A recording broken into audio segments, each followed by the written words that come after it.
CRWS, Countering Racism White Supremacy Book Club. Like, share, subscribe, and comment below. Then he picked up a pool stick and started beating everybody up. He made his point. And he made his point. George White was not a man of understatement or subtleties.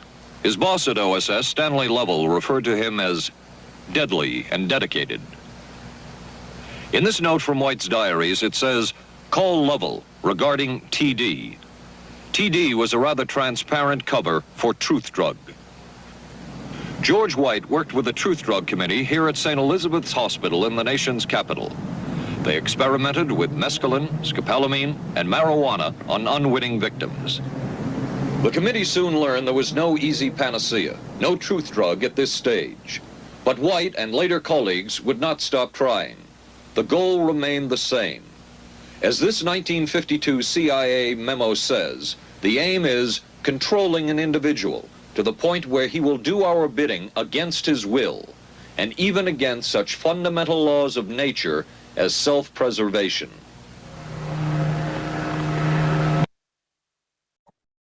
Greetings and welcome to CRWS study on Program to Kill, The Politics of Serial Murder by David McGowan. We are beginning with the introduction right now. Introduction. Mind Control 101. T. He experimenters will be particularly interested in dissociative states, from the abasement de niveau mental to multiple personality in so-called mediums, and an attempt will be made to induce a number of states of this kind, using hypnosis. From a declassified MKUltra-1 document. It is probably safe to say that this is not your typical true crime book. It is, instead, a journey into an even darker, more disturbing world, one that exists in the shadows of the world depicted in the hundreds of formulaic serial killer biographies that line the shelves of America's bookstores. For many readers, much of the information contained within these pages will be unfamiliar, and some of the theories and ideas that are discussed may seem rather bizarre. Perhaps the most controversial theory that readers will find themselves confronted with concerns a phenomenon commonly referred to as mind control. Although the concept of mind control has long been a staple of that polluted wellspring of information known as the conspiracy theory literature, where it often mingles freely with outlandish tales of reptilian aliens and paranormal activity, it has never been a polite topic of discussion in mainstream culture. The only exposure that most people have had to the idea of mind control is through the often metaphorical, and frequently absurd, images that Hollywood has provided in a decades-long string of films, from The Manchurian Candidate and the Stepford Wives in the 1960s and 1970s, to such recent offerings as Conspiracy Theory and Zoolander, along with the remakes of both The Manchurian Candidate and the Stepford Wives. The term MKUltra, while actually just one of many codenames used over the years by the US intelligence community, is commonly used to refer to all CIA-sponsored research on mind control. 11. 12. Program to Kill. Most people are naturally quite skeptical of the notion that someone's thoughts and actions can be controlled by unseen actors. Particularly in Western culture, where the idea of free will is firmly indoctrinated. Theories of mind control are inimical to the omnipresent mantra that we are all responsible for our own actions. It is quite likely then that scenarios involving mind-controlled killers, whether assassins like Lee Harvey Oswald or Sirhan, or serial killers like Henry Lee Lucas or Charles Manson, will be summarily dismissed by many readers. Skeptics though should bear in mind that, contrary to perceptions, mind control is not a fictional creation of novelists and Hollywood screenwriters. To the contrary, there exists a substantial paper trail establishing that the US intelligence community has devoted a vast amount of both human and financial resources, over a period of several decades, to the study of mind control. Along the way, luminaries of numerous social sciences have been recruited and co-opted. Detailing all the techniques and procedures that have received attention from the Central Intelligence Agency and its brethren is, unfortunately, well beyond the scope of this book. It is possible, however, to provide a rough sketch of what mind control really is, a sketch that will, it is hoped, help to demystify a phenomenon that is not, as it turns out, nearly so esoteric as it may at first appear to be. The basic methodology of mind control was revealed many decades ago by George Brooks, a prominent psychologist hypnotist who worked under contract to American intelligence agencies. In his book Hypnotism, first published in 1943, Brooks teased his audience by noting that the intelligent reader will sense that much more is withheld than has been told. While that was undoubtedly an accurate assessment, Brooks nevertheless did reveal enough to allow an informed reader to construct a reasonably accurate picture of the fundamentals of mind control. The degree to which any given person is susceptible to being mind controlled is a direct function of that person's susceptibility to what are known as dissociative states. According to the psychiatric community, dissociative states, or dissociative.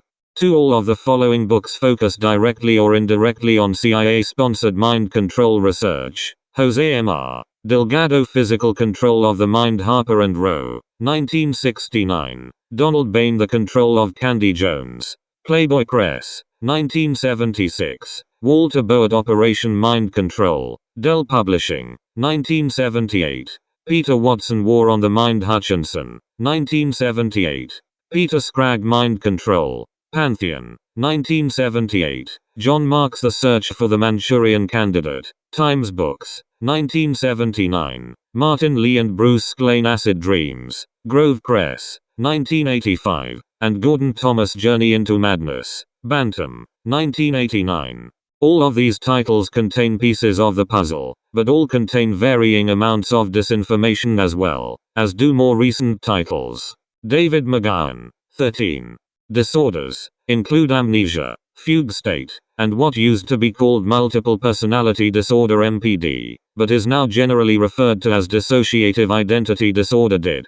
All of these terms describe the same basic phenomenon. A person who is seemingly in control of his or her actions over a given time period is unable, at a later date, to recall or account for those actions. As with any category of mental illness, there is no dividing line that separates those who are diagnosed with dissociative disorders from those who are normal. Virtually everyone possesses the ability to experience dissociative states. Many people, for example, are familiar with the phenomenon sometimes referred to as driving on autopilot. The scenario generally plays out as follows. You suddenly snap out of it just as you are pulling into your parking space at work, and you realize, to your horror, that you can't remember anything since leaving your house. If this has happened to you, then you have experienced being in a dissociative state. In essence, you drove to work while in a fugue state, and you later had amnesia. In a similar vein, it could be said that an alter personality, which you have no conscious awareness of, drove you to work. In any event, it is clear that someone piloted your car to work in a safe and reasonable manner, and it was someone other than you.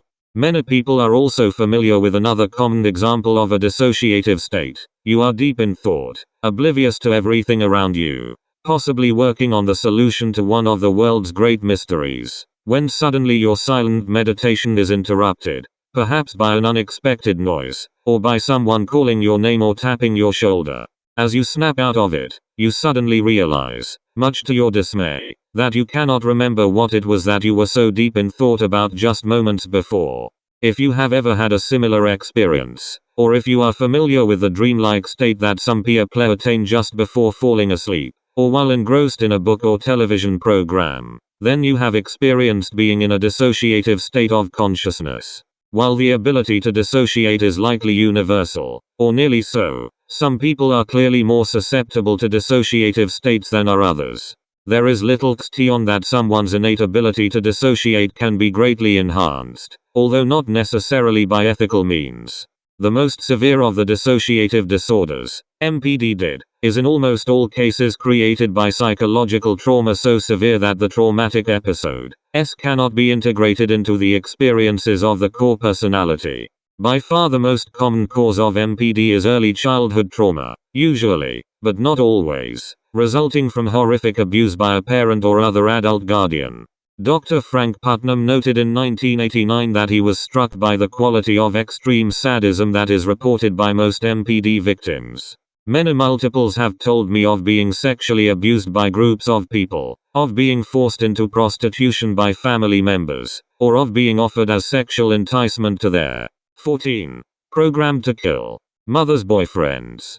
After one has worked with a number of MPD patients, it becomes obvious that severe, sustained, and repetitive child abuse is a major element in the creation of MPD. Dr. Didra Barrett, writing in 2001 for Psychology Today, offered a similar observation. Dissociators have the following traits in common. Many such subjects reported a history of child abuse. Although some remembered this directly, some had been told by others that they had been battered. Other dissociators who had not been abused had suffered childhood traumas such as prolonged, painful medical conditions and before the age of 10 experienced the deaths of their parents. As mental health professionals have long recognized, the normal human reaction to highly stressful situations is what is known as the fight or flight response. Children, however, typically lack the ability to either fight off or flee from their attackers and abusers. This is particularly true, of course, for very young children. The human brain, that wonderfully resilient organ, therefore reacts in the best way that it can under the circumstances. It allows the child to mentally flee from the situation. When the abuse is of an extreme and sustained nature, the brain's response is to build a virtual wall around the traumatic experiences by creating a separate and distinct alter personality to deal with current and future episodes of abuse. Although MPD is a disorder listed in the DSM-IV, the veritable Bible of the psychiatric community, the public generally looks upon the notion of multi-play personality with a healthy dose of skepticism, a skepticism encouraged by a news and entertainment media apparatus that generally mocks and ridicules the condition, and by a not insignificant number of psychologists and psychiatrists who deny the existence of MPD. Strangely enough, many of the most visible and vocal members of the denial crowd tend to be psychologists and psychiatrists who have received funding from the CIA. In November 2001, researchers in Melbourne, Australia conducted what the Herald Sun described as a world-first study of multiple personality disorder.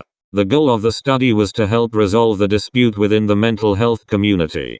The conclusion reached by the researchers, at least one of whom had been skeptical of the disorder before working on the project, was that individuals who suffer multiple personality disorder are not faking their alter egos. The study involved comparing the brainwave patterns of people claiming to be suffering from the disorder with the brainwave patterns of actors portraying the condition.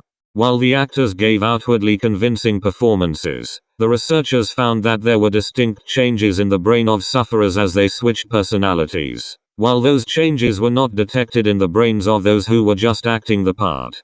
David McGowan, 15. So how does all of this relate to the concept of mind control?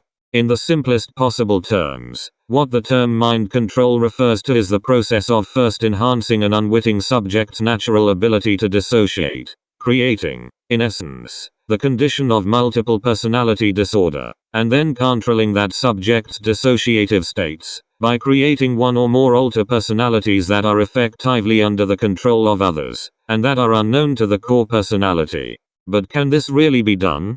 Is mind control a real phenomenon, or merely the product of the fertile imaginations of various conspiracy theorists and self-described survivors? The answer to that question lies in the answers to several other questions, beginning with, do dissociative states occur naturally in the human species? As anyone who has ever driven their car to work on autopilot, or been caught daydreaming or spacing out, can testify, the answer is yes. Although the vast majority of people would not normally use the term dissociative state to describe the experience. Can the naturally occurring ability to dissociate be enhanced? The answer here also appears to be yes, albeit with the caveat that enhancing that ability generally requires the infliction of severe trauma, preferably during the vulnerable childhood years. Would the CIA and other US intelligence agencies be restrained morally or ethically from inflicting such trauma? How this question is answered depends largely upon the individual reader's political orientation and level of awareness of national and world events.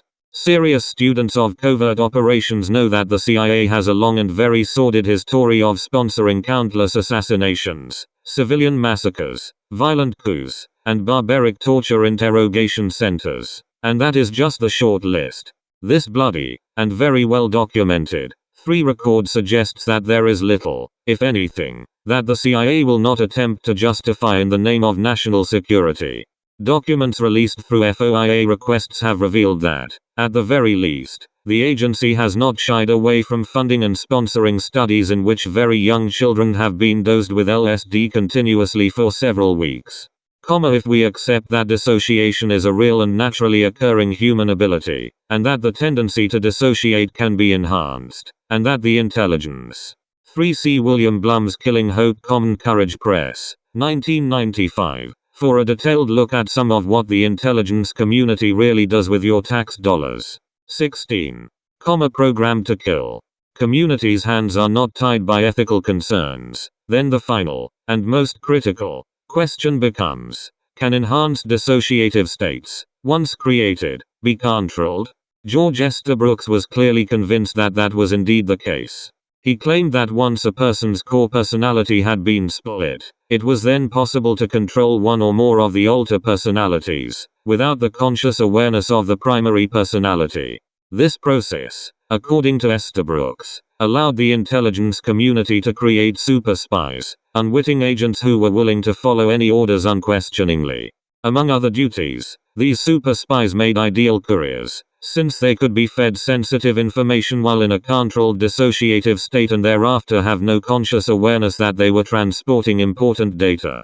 Even under torture, the super spy would reveal nothing, for as far as he, or she, was aware, there was nothing to reveal. Someone at the receiving end who was familiar with the super spy's programming, however, could readily extract the information, after which the super spy would remain blissfully unaware that a mission had been successfully completed.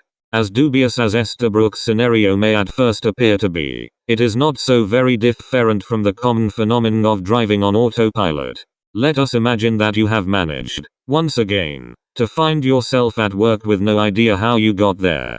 You can remember nothing beyond pulling out of your driveway.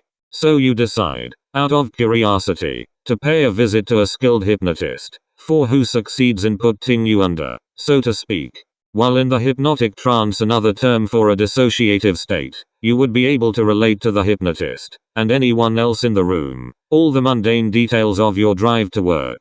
Once brought back to a normal state of consciousness, however, you would still have no conscious memory of your drive to work unless instructed otherwise by the hypnotist. You would. For hypnotism is another phenomenon that is regarded with considerable skepticism by both the general public and the scientific community, although there are signs that that is beginning to change. Despite its long history, scientists have wondered whether hypnotism is a genuine psychological state or a gimmick, noted the National Post, but recent research shows it causes measurable changes in the brain. A number of mainstream media articles in recent years have begun to acknowledge the effectiveness of hypnosis, especially as a means of pain control. Lammay's childbirth techniques, for example, are really just a form of self-hypnosis. Psychology Today noted that hypnosis is not an all-or-nothing phenomenon, but rather a continuum. Most people can be hypnotized to some degree. The only question is how far. The same can be said, of course, of the ability to dissociate, which largely determines susceptibility to hypnotism. David McGowan, 17, have served, in essence, as a super spy. All that is missing from the equation is the element of control. And how would that control be attained? Estabrooks shied away from the details, only alluding to the severe psychic torture that is required to split a person's core personality and then exert control over the alter personalities that are created. The trauma is often referred to euphemistically as a form of hypnotism. In one passage, for example, Estabrooks noted that multiple personalities are caused by a form of hypnotism in the first place. We will see that emotional shock produces exactly the same results as hypnotism. Later, he came a little closer to the truth. Multiple personality can be both caused and cured by hypnotism. Remember that war is a grim business. Suppose we deliberately set up that condition of multiple personality to further the ends of military intelligence. Still later, he came even closer. Everyone can be thrown into the deepest state of hypnotism by the use of what I termed the Russian method, no holds barred, deliberate disintegration of the personality by psychic torture. The subject might easily be left a mental wreck, but war is a grim business. War is indeed a grim business, as Estabrooks was apparently fond of stating, but that argument hardly justified the type of research the doctor endorsed, including using children, who are notoriously easy to hypnotize, as research subjects. Decades after the publication of Estabrook's seminal work, another psychiatrist-hypnotist, by the name of Paul Verder, wrote an obscure book entitled Brainwashing and the Cults, an expose on capturing the human mind. Verder's manuscript began on a promising note, with this acknowledgement: it must be accepted that brainwashing is now being used here, in the United States, by devious persons with personal gain in mind. Unfortunately, the author followed that bold proclamation with a woefully inaccurate accounting of who those devious persons might be. He did though provide a reasonably good description of the process of mind control, although Verder, like Estabrooks, did not use the term mind control. By Verder's account, the objective of the would-be brainwasher is to access those areas of the brain that are outside of the individual's conscious control. This is accomplished, the doctor explained, by circumventing the normal inhibiting response of the cerebral cortex, so that an individual's voluntary conscious self-control will be bypassed or short-circuited. In order to disable what Verder referred to as the brain's cortical block, all of the following were recommended: alcohol, euphoric drugs, isolation, solitary confinement, and the most dramatic and unique item in the brainwashing arsenal, hypnosis. All of these brainwashing techniques, significantly, have been exhaustively researched by the CIA. 18. Program to kill.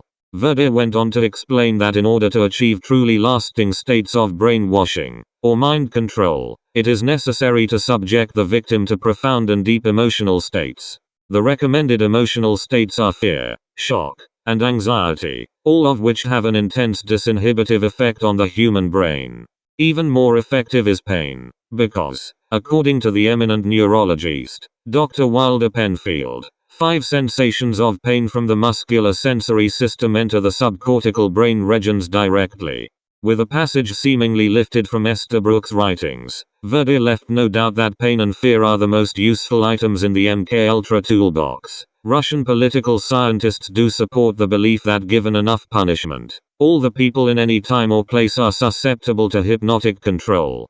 6. Verder echoed other of Estabrooks' beliefs as well, including the idea that brainwashing could and should be widely utilized for benevolent purposes. 7. And the notion that children are ideal candidates for mind control programming. Brainwashing can be slow, insidious and sure when applied to children early in life. It is likely that there is a short period of time following corporal punishment when the child is in a state of decortication, hypnosis, so to speak.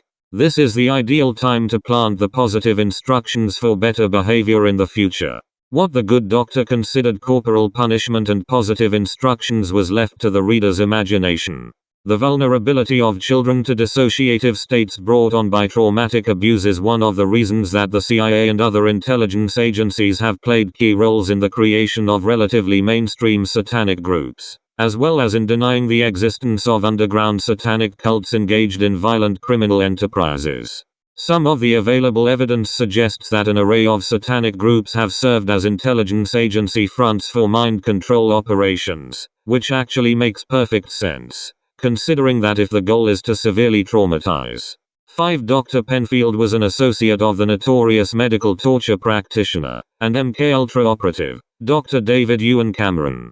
6. This is a very common form of disinformation that is found frequently in the writings of CIA-affiliated writers. Acknowledge that mind control is a real phenomenon, but then blame it all on those godless communists. Other agency-penned manuscripts deny that mind control exists at all, which is another common form of disinformation.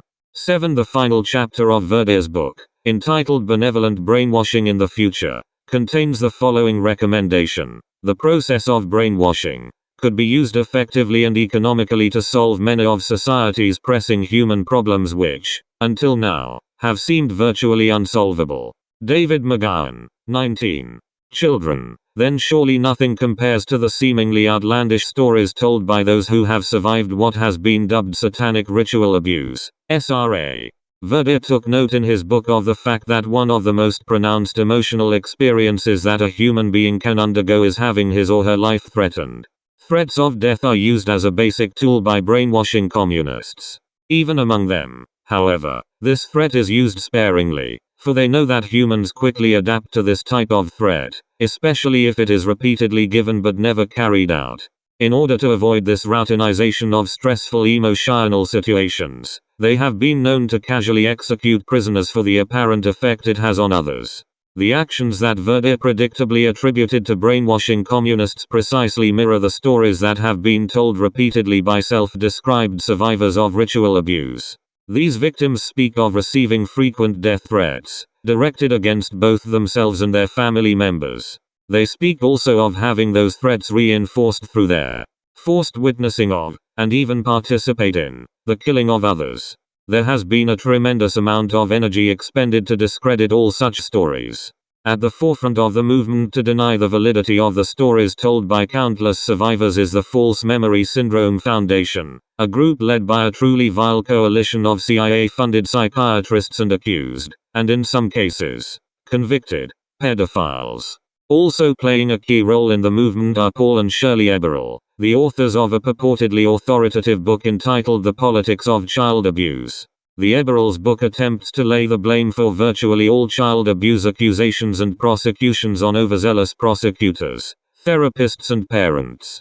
That argument might be a little more credible, however, if the Eberls themselves were not known to Los Angeles police as distributors of child pornography, a fact that media outlets conveniently and rather consistently ignore while touting the Eberls as authorities in the field of child abuse. Contrary to conventional wisdom, claims of ritual abuse are certainly not a modern phenomenon.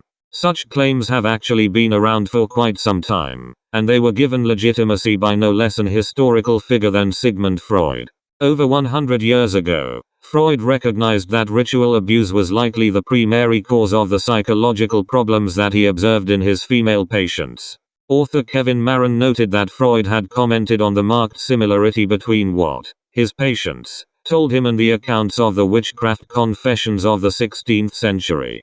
In a letter to a colleague, written in January 1897, Freud pondered, but why did the devil who took possession of the poor things invariably abuse them sexually and in a loathsome manner? Why are their confessions under torture so like the communications made by my patients in psychological treatment? If Freud were alive today, he might well add, and why are the XX, programmed to kill? Communications made by my patients a century ago so like the stories told to therapists today by survivors of SRA. Should this remarkable consistency spanning several centuries be attributed to some kind of recurring mass hysteria? Or can it best be explained by the fact that, as historians, and the Chicago Tribune, have noted, satanic cults have been documented in Europe and America as far back as the 1600s? Has there always been something dark and evil lurking in the shadows, only occasionally raising its head, at which times its existence is denied, its perpetrators cast as victims, and its real victims mocked and ridiculed? To ponder such a question, alas, requires calling into question some of our most fundamental beliefs about the nature of the world we live in, and that is a decidedly unsettling venture. Perhaps when viewed in the context of a covert, state-sponsored mind control program, some readers can begin to understand not only why there might be those who are motivated to inflict appalling levels of abuse on some of America's children, but also why so much effort would be expended attempting to discredit claims of horrific abuse if the claims are in fact valid. Truth be told, the stories told by survivors of ritual abuse tend to be self-discrediting. One of the potential benefits, therefore, of cloaking mind control activity in satanic rituals is that the operations are largely immune to disclosure. Even if an operation is uncovered, the stories told by the children tend to be so outlandish, so far removed from the world that we know, that the claims are easily cast aside as the product of a child's fertile imagination. In May 2000, however, a report commissioned by the United Kingdom's Department of Health concluded that satanic ritual abuse was not, as an earlier report ordered by the Conservative government found in 1994, a myth. The Independent noted, in anticipation of the report's release, that a specially commissioned government report will this week conclude that satanic abuse does take place in Britain. It will say that its victims have suffered actual abuse and are not suffering from false memory syndrome. 8. One of the primary authors of the controversial report was therapist Valerie Sinison, who reportedly had personally treated 126 survivors of ritualized abuse.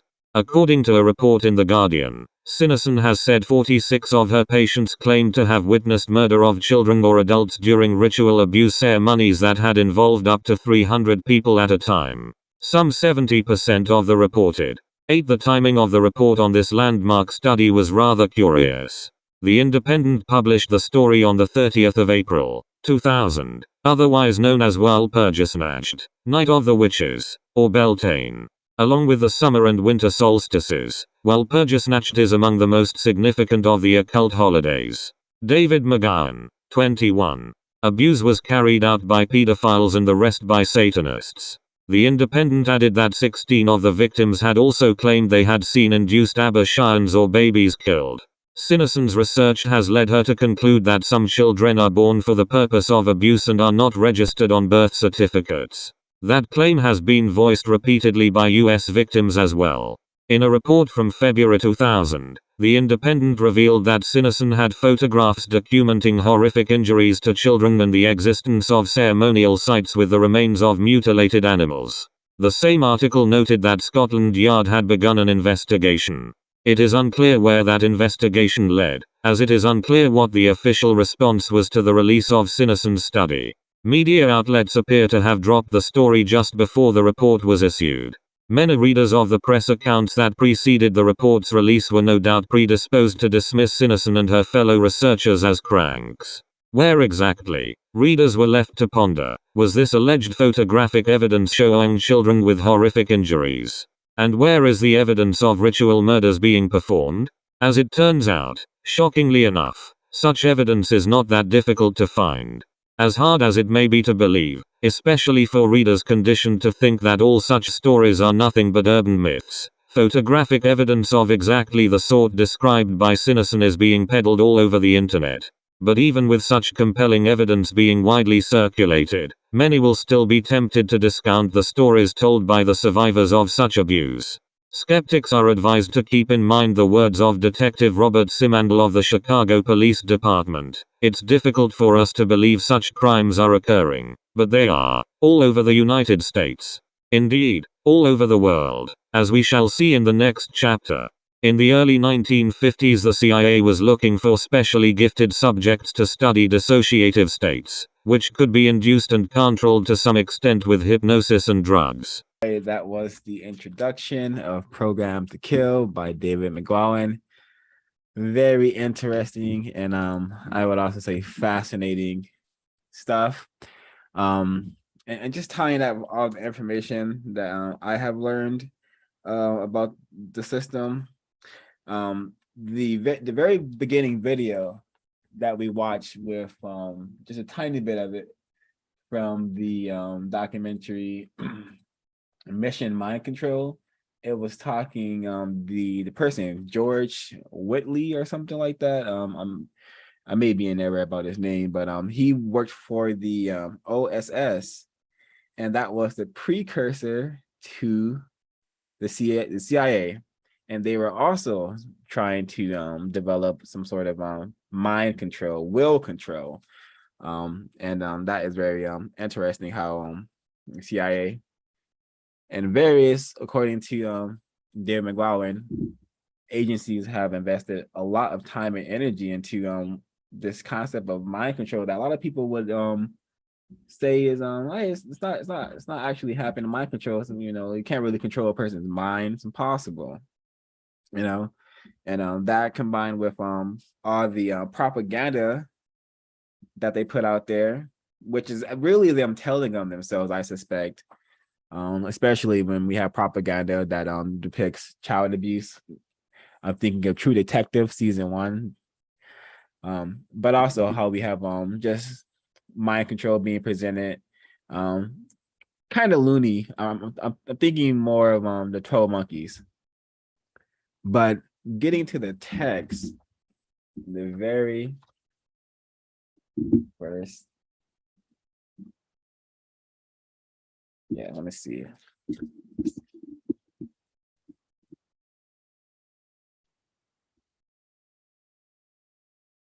So we have here on page 11 on the introduction. I just have to point out some just racist mind control, I would say.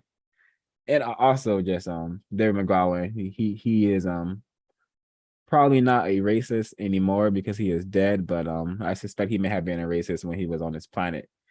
But he says here, it is probably safe to say that this is not your typical true crime book. It is instead a journey into an even darker, more disturbing world, one that exists in the shadows of the world depicted in the hundreds of formulaic serial killer biographies that line the shelves of America's bookstores. So, it's just we have that, racist cliche trope of using darkness to describe, things that to describe incorrect things that white people are doing, white people who may be racist. In fact, in the shadows, a lot of this is occurring in plain sight, as we're going to learn about more very notorious pedophiles and serial killers. All this stuff happens in plain sight. It's not in the shadows or in darkness. So we just have to understand that that's the form of mind control, the way we've been taught to think that everything incorrect is dark. Everything light is bright, So that's a form of mind control.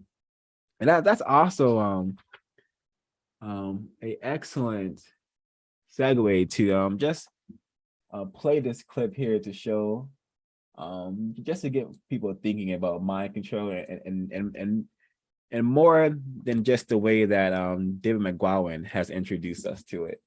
Because mind control is something that we should do some thinking about. So let me get the clip up here.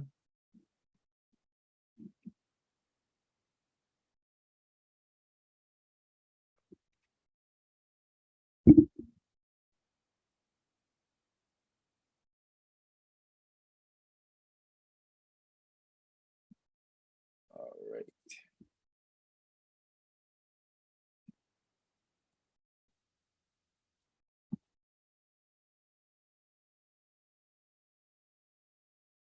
Let's go to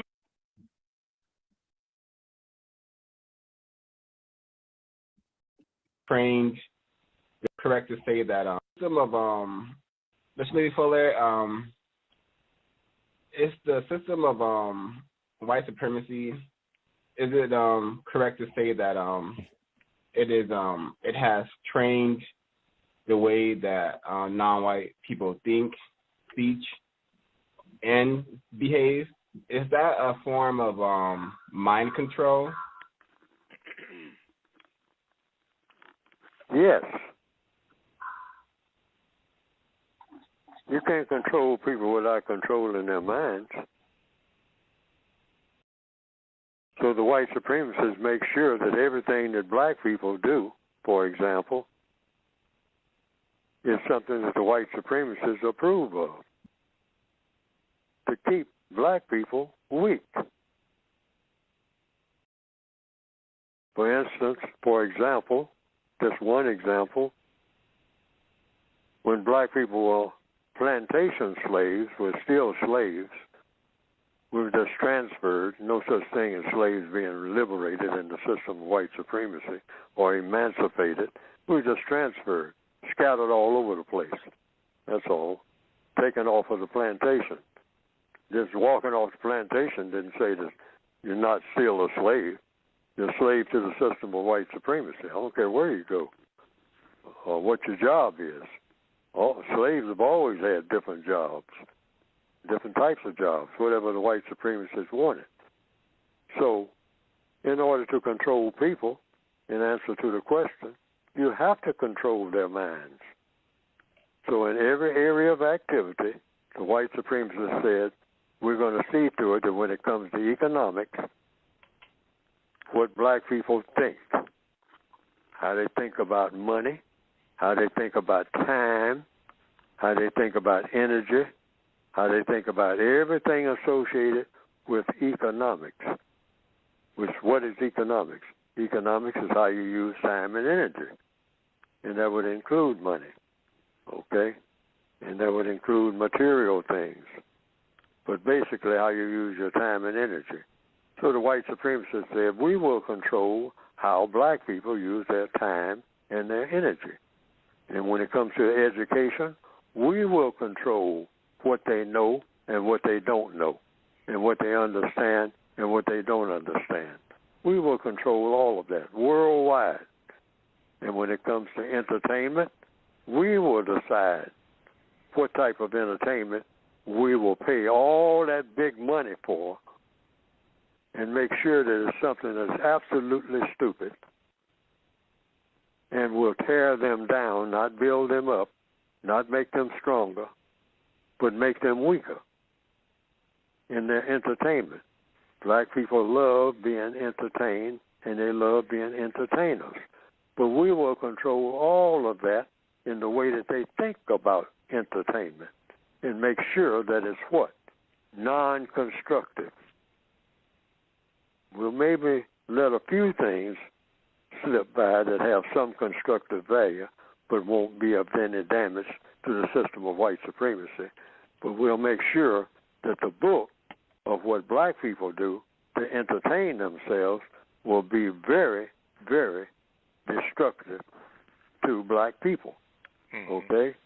Their entertainment, the way they entertain them. Black people love entertainment. So we'll see to it we control it and make sure that it's non-constructive, that it's not going to build them up in any meaningful way, not produce constructive results. And then labor, well, sure, we will decide what kind of work they'll do. They're not going to decide that worldwide. Law, we will decide what law is and what justice is in all of our courts. And no matter how many robes we put on them and say that they are judges and all like that, we will decide what the law is going to be and how it will be enforced. That's what white supremacy means. And then you go to the sixth area of activity, politics. We will decide what kind of titles they will have and how many. I mean, you know, we'll even let them walk around and be kings and queens. I mean, that's all right. They love titles. We'll dump titles on them like you wouldn't believe. Judges, kings, queens, school deans, college presidents. Oh, yeah. And they'll just, oh, yeah, pour it on them. But give them absolutely no power to do nothing. Okay. But they'll have 15 titles. Give 15 titles to one Negro, and he'll go crazy. Okay. That's mind control.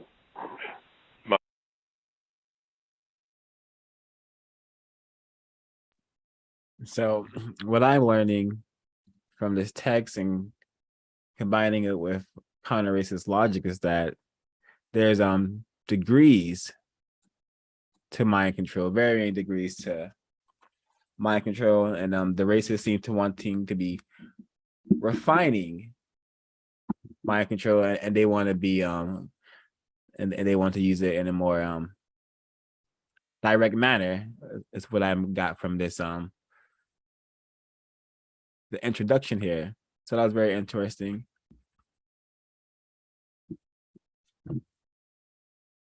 But continuing. Oh, and I have to read this again. Well, not again, but Daniel, the AI, read it. But I think the way that this these topics that we're discussing here, child abuse, mind control, the so-called occult, which just means the hidden, just like the system of white supremacy, the system of racism in general, it has been made a taboo topic. You know, you're really not supposed to talk about these things, and when it gets brought up, it's just there's so many terms that can be thrown at it that to make one discouraged to want to discuss these things, like conspiracy theorists or just sensitive about race. stuff like that. And I think that just goes to show how powerful the system is. He mentions that the racists have turned out a ton of propaganda that does show a little bit about mind control, but he mentions that he quotes it as frequently absurd images that Hollywood has provided in a decade long string of films, from the Manchurian Candidate and the Stepford Wives in the 1960s and 70s to such recent offerings as Conspiracy Theory and Zoolander. So, and he also has a ton of footnotes, which are very constructive. The first one here on page 11 on the introduction, it's MK Ultra, and most people probably are familiar with this term because the racists have allowed a lot of information to come out surrounding MK Ultra. I actually wrote a short story based on this CIA operation.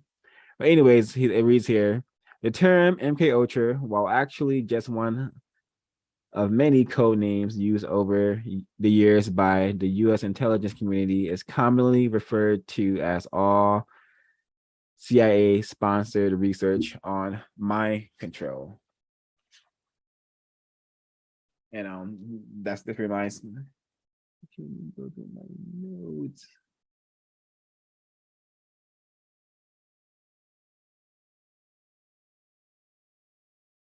All right.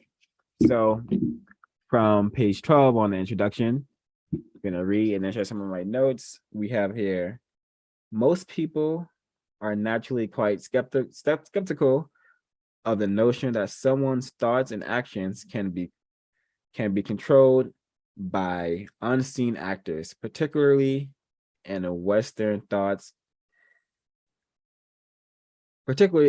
culture, where the idea of free will is firmly indoctrinated. Theories of mind control are inimical to omnipresent mantra that we all are responsible for our own actions. It is quite likely then that scenarios involving mind control killers, whether assassins like Lee Harvey Oswald or Sirhan Sohan, or serial killers like Henry Lee Lucas or Charles Manson, will be summarily dismissed by many readers. Skeptics, though, should bear in mind that contrary to perceptions, mind control is not a fictional creation of novelists and Hollywood screenwriters. To the contrary, there exists a substantial paper trail establishing that the U.S. intelligence community has devoted vast amount of both human and financial resources over a period of several decades to the study of mind control. So I think this is really interesting, and reminds me of the reality that the racists have convinced non-white people worldwide that they have this that we have this free will, this so-called will to do what we want. When I suspect and I believe and I think we're under the will of the system of white supremacy, and at best we're not using our free will to do what we want, but we're at best just reacting to the system in whatever manner that we can. So very tragic and terroristic, that and very deceptive. And perhaps another example of the real mind control that has been taking place here, that we have been convinced that we are free people. A lot of us sometimes think we're free Americans, but I don't think that's the case. I think that we have been taught incorrectly, and our minds have been subverted. And I'll pause there and see if folks would like to share.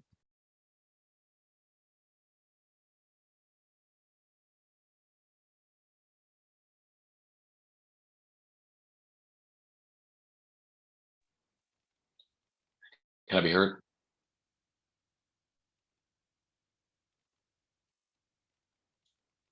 Can I be heard? Yes, sir. Thank you. I haven't read this text all the way through.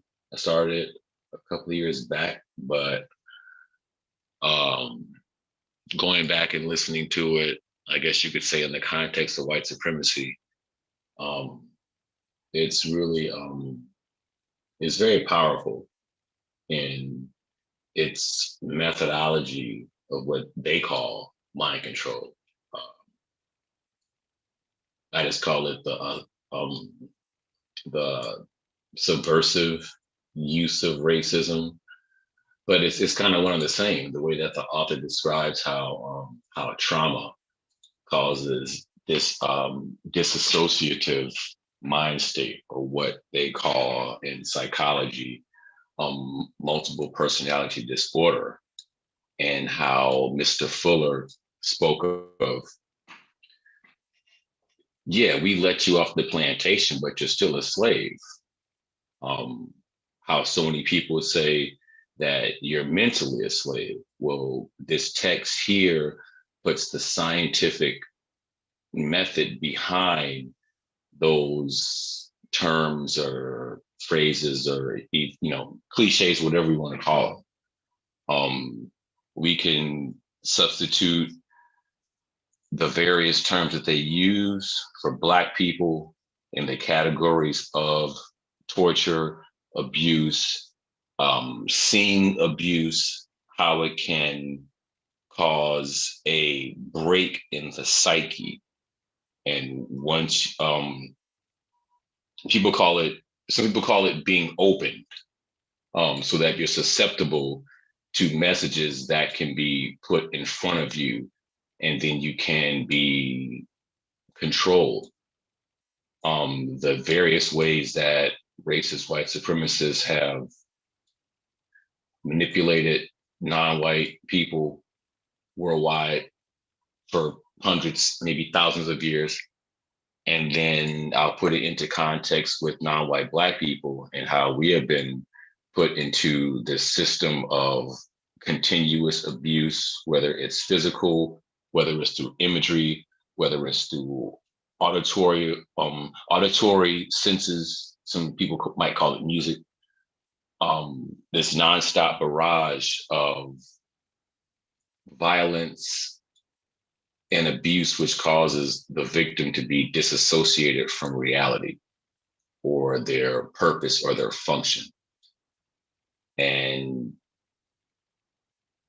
to be able to present this text with that context gives a little bit of clarity on our situation as non-white classified Black victims of racism, white supremacy.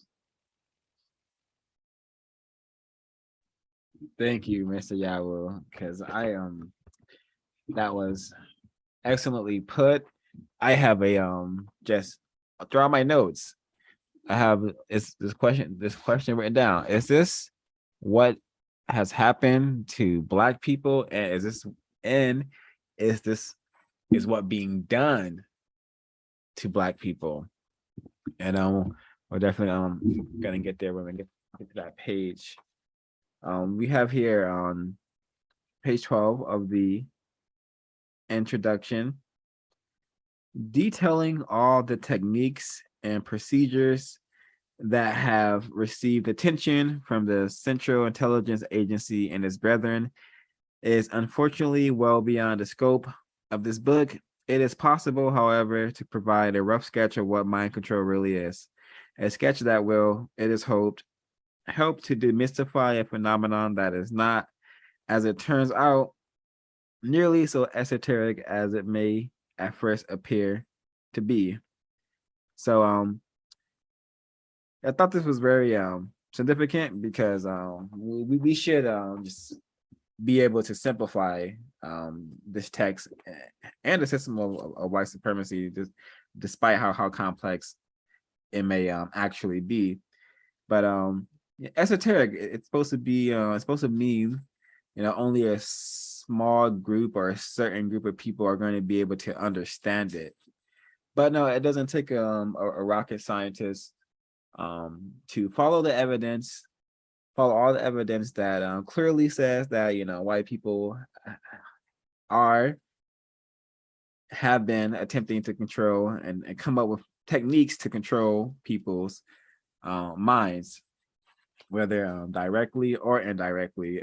It has been documented, and you know, questions that can be asked about why are white people doing that. That should be, we should ask questions. Why?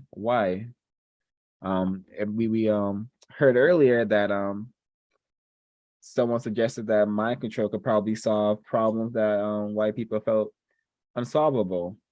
And I should say the white people who choose to practice racism, white supremacy.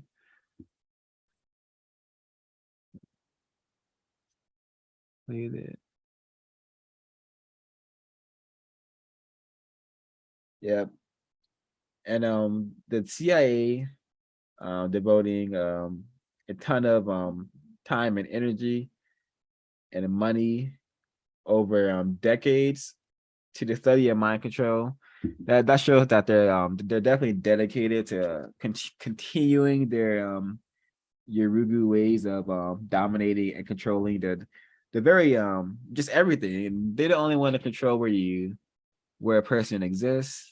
They don't want to control the animals that they can you know, exist with. They control the crops. They control pretty much everything. But now they want to and they have been a long time ago. They started probably controlling Black people's minds, non-white people's minds, but they want to control your mind as well, because the Yurugu, there's no limit to where their will and their want to control and dominate the other non-white people, just nature, and I would say just the whole universe. But before I start rambling about the Yurugu, let me stay on the text.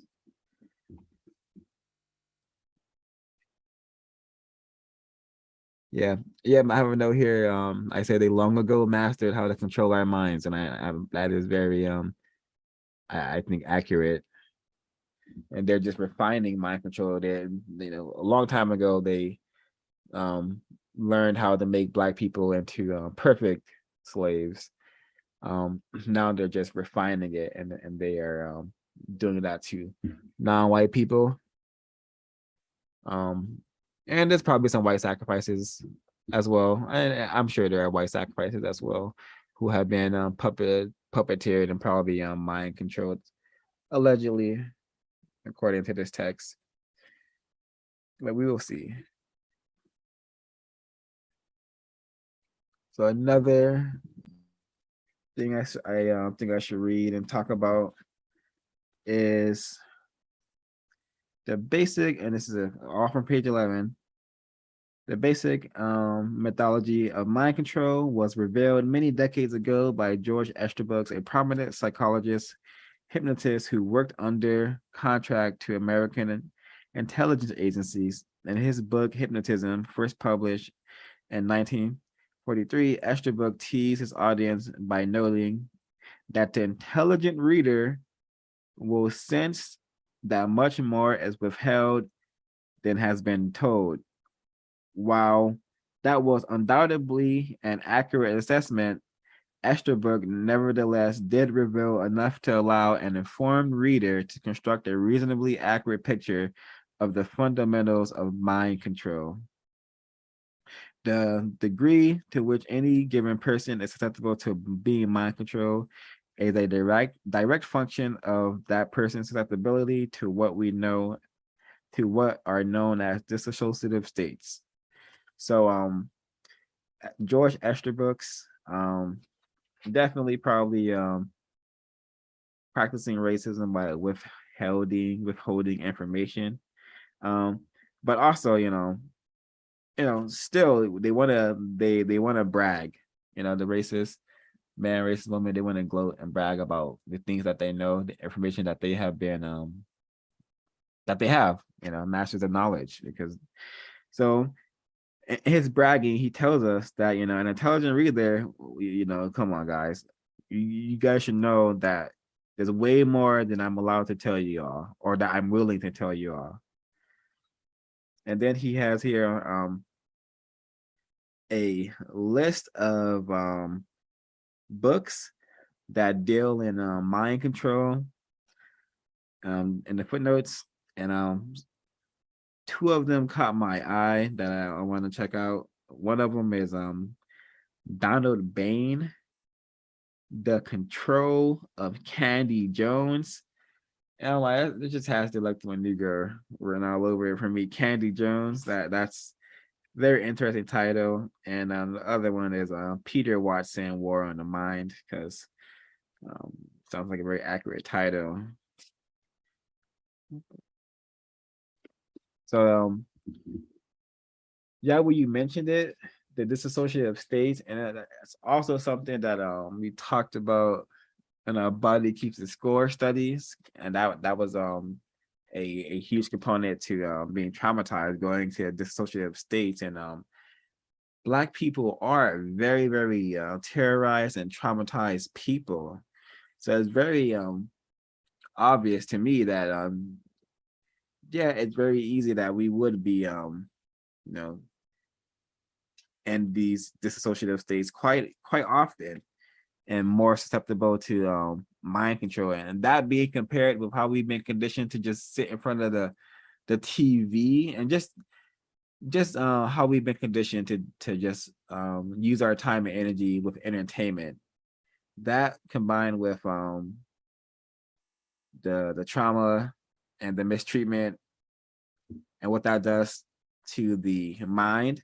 And then we have possibly really, really powerful, smart, and intelligent races who are wanting to refine their mind control skills. They have probably came up with ways to put messages in Area 3 content that, because we are so just traumatized and already in this a weak-minded state, weak-willed state, because that's what the system of white supremacy does to us. We're very susceptible to the messages that they're coding into Area 3 stuff, Area 3 content. So when we're watching the so-called Disney Channel and Nickelodeon, whatever we're watching, watching Miley Cyrus, watching all the colors and all the rainbows popping and all the unicorns sparkles. Next thing you know, 10 years later, you don't really know who you are, but you're just,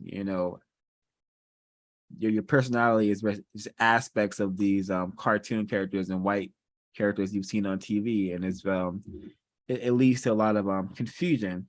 And I really hope this is making sense. I really do. And it also reminds me of the film Get Out.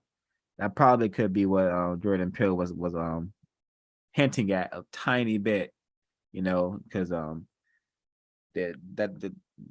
blackmail was the TV did play a role in his hypnotized treatment they were trying to do on him.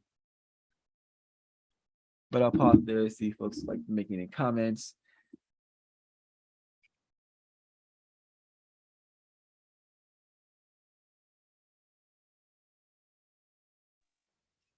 This introduction, what I was hearing, gathering from it reminded me of Aleister Crowley, and also the Urugu that did the experiments on the children. Kinsey, Alfred Kinsey. This reminded me of Alfred Kinsey and Aleister Crowley, the way that he described sexual torture that can cause dissociative episodes. It also made me think about, and you were saying, I was thinking about it, about the reading which happened, how you talked about and what is known as white sacrifice. If I'm thinking about it in the context of the military and science, well, that would be my control group. So I have to, it's like how we see white mice in science. So you have to sacrifice the white mice to understand what controls all the other mice or all the other non-white people. You know, we'll tell you, oh yeah, you know, we had a fight with our buddies and we killed 20,000. That's just scientific research. That's just data.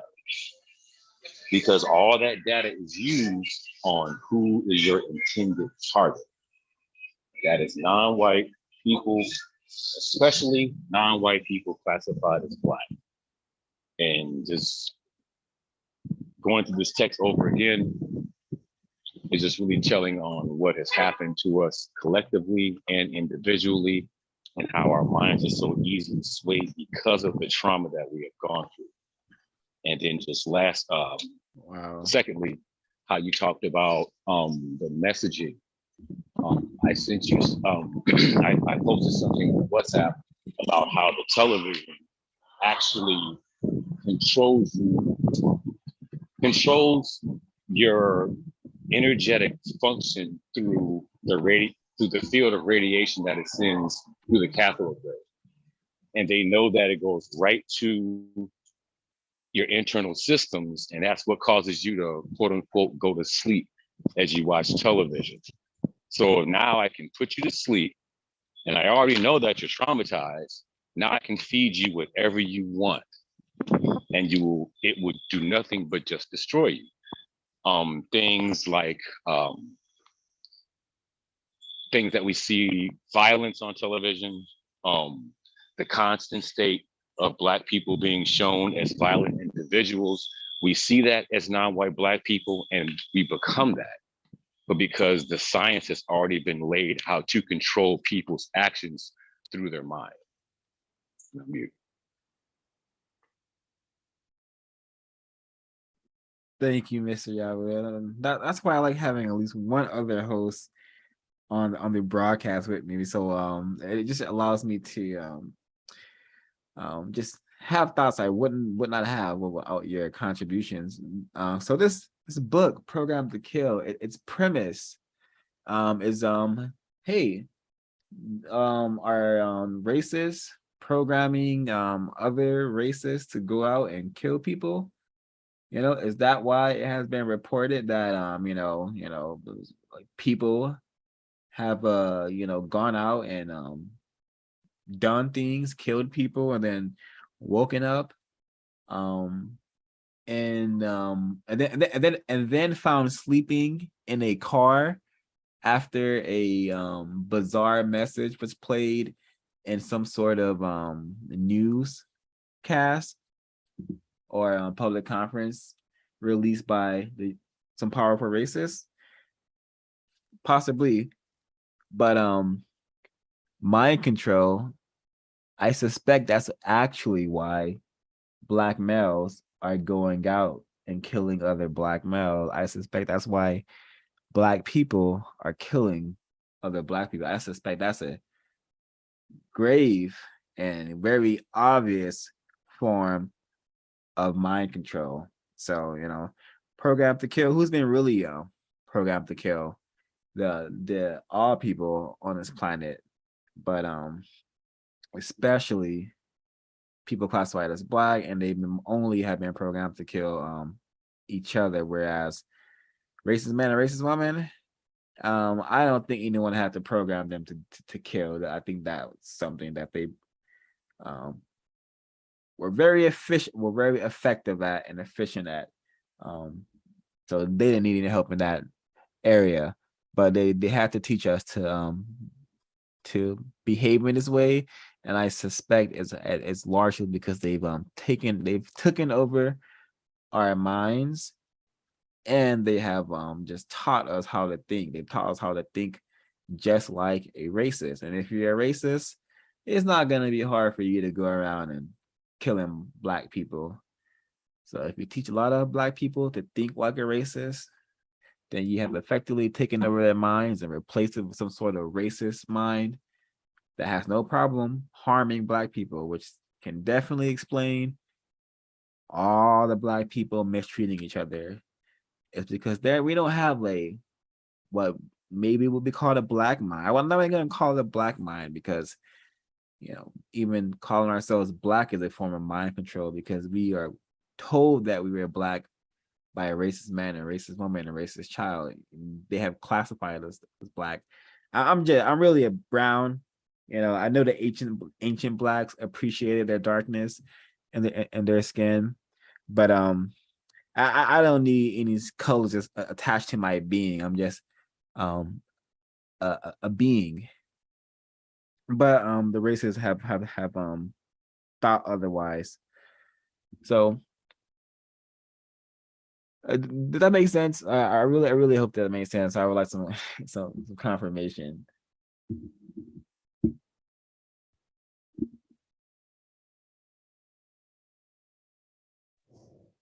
Yeah, it makes sense to me.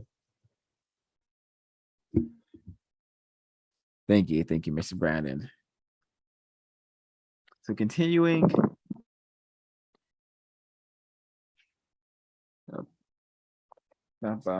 Yeah, and yeah, and just me thinking about what I said, I'm just getting like just so many images of just how they've the racist man and racist woman. Whenever I say they, I'm talking about the usual suspects, and these people can only be white. So the usual suspects have just taught us to behave very insanely. And I didn't need this book to understand that mind control was real. This book just allows me to understand it further and to understand that, hey, oh, you gotta torture a person to for mind control to be more susceptible. It's easier to mind control, brainwash children. Oh, maybe that's why racist men and racist women have placed us in a forever childlike state, or that's their plan, at least, to keep us in a forever childlike state. Because hey, if children are easy, children, according to this text, what did he say? Children are notoriously easy to mind control. How do you know that? How is this a well-known fact to racists? Probably because a long time ago they decided that the non-white people, especially black people of this planet, are going to be the children, and they have brainwashed us, brain trashed us, mind controlled us ever since. So continue on with my notes that are actually written. I think we're going to page 13. I do hate that this is in Roman numerals, the introduction at least. All right. But it says here, the most severe of the dissociative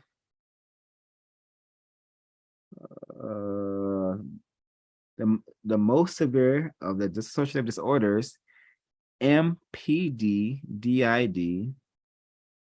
is in almost all cases created by psychological trauma so severe that the traumatic episodes cannot be integrated into the experiences of the core personality.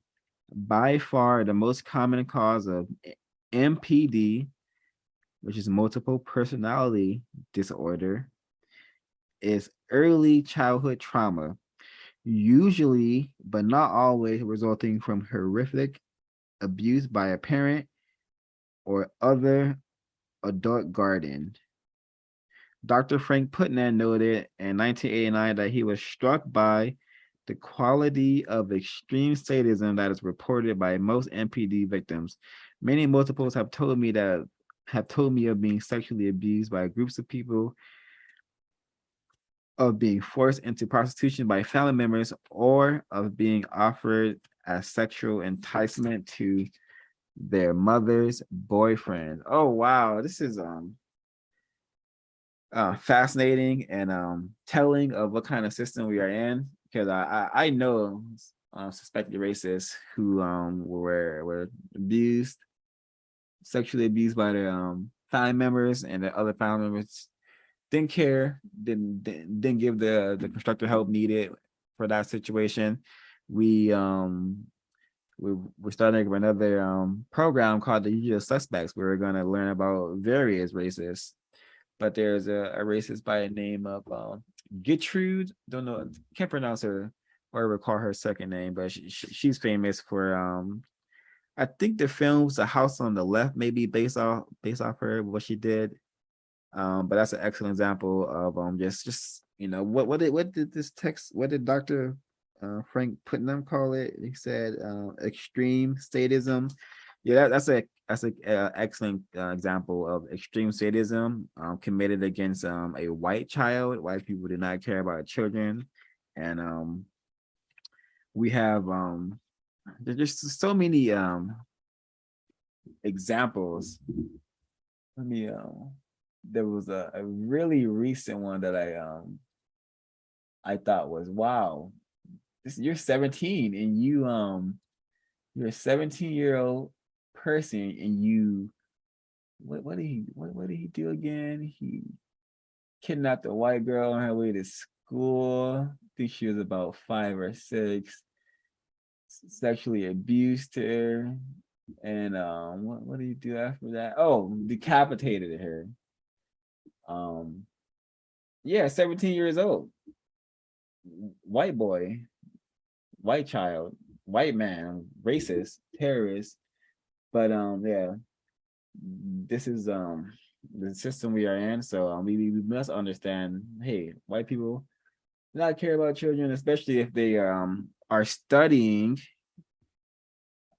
dosing children with LSD. Liam Neeson is famous for he's famous for playing this sexual deviant, Alfred Kinsey, who's as well documented of doing a bunch of incorrect experiments and studies with children, basically having children being raped and calling it like studies for what he called science. But it's just white people not caring about children, and perhaps the what David McGowan calls the pedagogry. He doesn't call this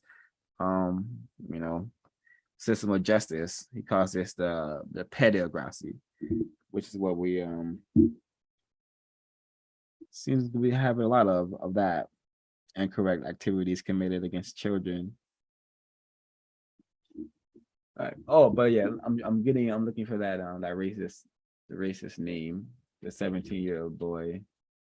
That's what I was bringing up before. All right, Austin Stig. Yeah, that's his name. Yeah, look him up. He and not only that, I mentioned Austin Stig because in this text, David McGowan, he says that when we're talking about Valerie, I think her name is Valerie Sinison. I usually go in order. Now I'm jumping around, but it's okay. So I think her name is Valerie Sinison. She was the psychiatrist, psychoanalyst who was doing the research on what is known as SRA, satanic ritual abuse, and just the trauma that occurs when children are abused. She was doing a ton of research on that, and she allegedly had pictures and whatnot, but it allegedly never came to the public, or it was hard to find. Anyways, it says here, let me get the page.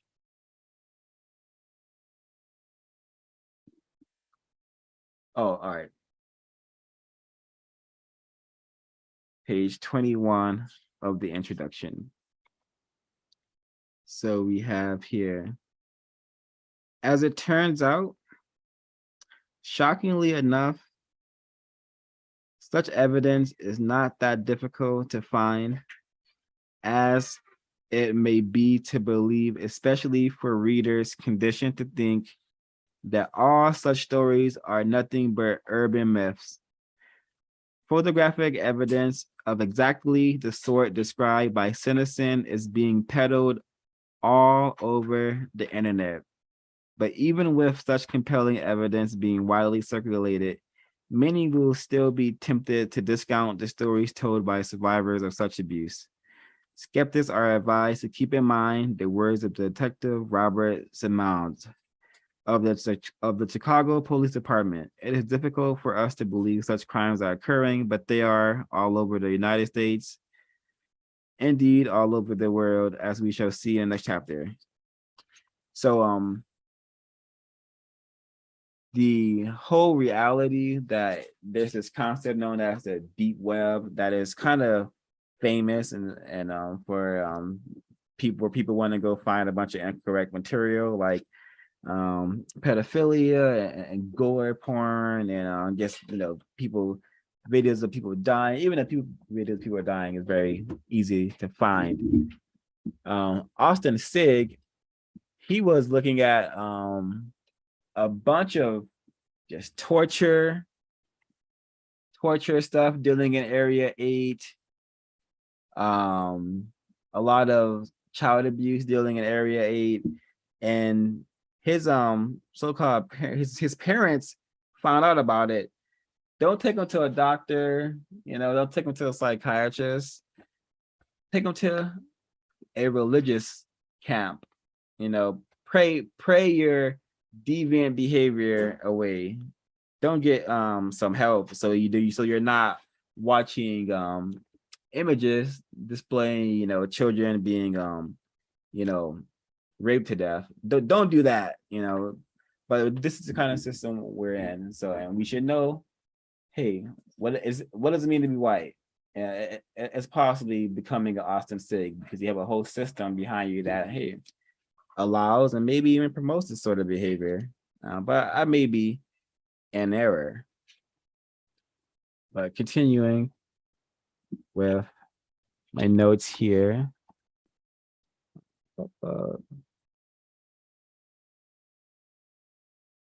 And also my question that I'm gonna ask again, are non-white people the most disassociated people on the planet? Are we more susceptible to mind control, brainwashing, brain trashing? It's a question to think about.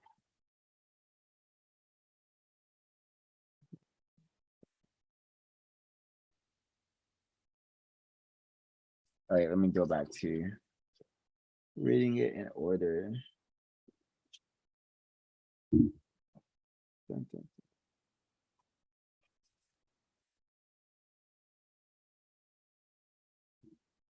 So something here that caught my eye, and when comparing it to the non-white reality, especially non-white Black reality, it says here, should I read it?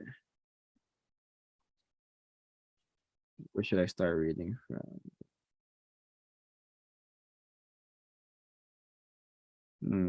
Okay. So it says here, other disassociators who had not been abused had suffered childhood trauma such as prolonged painful medical conditions, and before the age of 10 experienced the deaths of their parents. So this is these two things are super, super common to happen in the system. It could be deliberate, or it could be just, well, actually there's no coincidences in the system. It also says here, as mental health professionals have long recognized that the normal human reaction to highly stressful situations is what is known as the fight or flight response. Children, however, typically lack the ability to either fight off or flee from their attackers and abusers. This is particularly true, of course, for very young children. The human brain, that wonderfully resilient organ, therefore reacts in the best way that it can under the circumstances. It allows the child to mentally flee from the situation. When the abuse is of an extreme and sustained nature, the brain's response is to build a virtual wall around the traumatic experiences by creating a separate and distinct altered personality to deal with current and future episodes of abuse. So, and I compare this again to the situation and the condition of non-white people. And also going back to that Neely Fuller clip, and he's mentioning the titles, but you would exchange the title word with just the labels, the labels that we give ourselves that don't indicate the truth. Is this how we are responding to the trauma of being classified as Black and what it means to be classified as Black? I think about all the so-called communities we create and we want to be a part of, and I'm doing a lot of thinking. Altered personality. It also reminds me of in the area 3 of music, a lot of artists they do something where they have a altered personality. I don't know if that has anything to do with actually it probably does have something to do with mind control, but I'm probably not intelligent enough to understand it yet. Again, I'm still learning, but that's something to think about. And there's a ton of conspiracy information around artists and their alter egos. I wouldn't spend too much time in investigating that, but if there's books written about it, then hey, maybe one can do some constructive learning.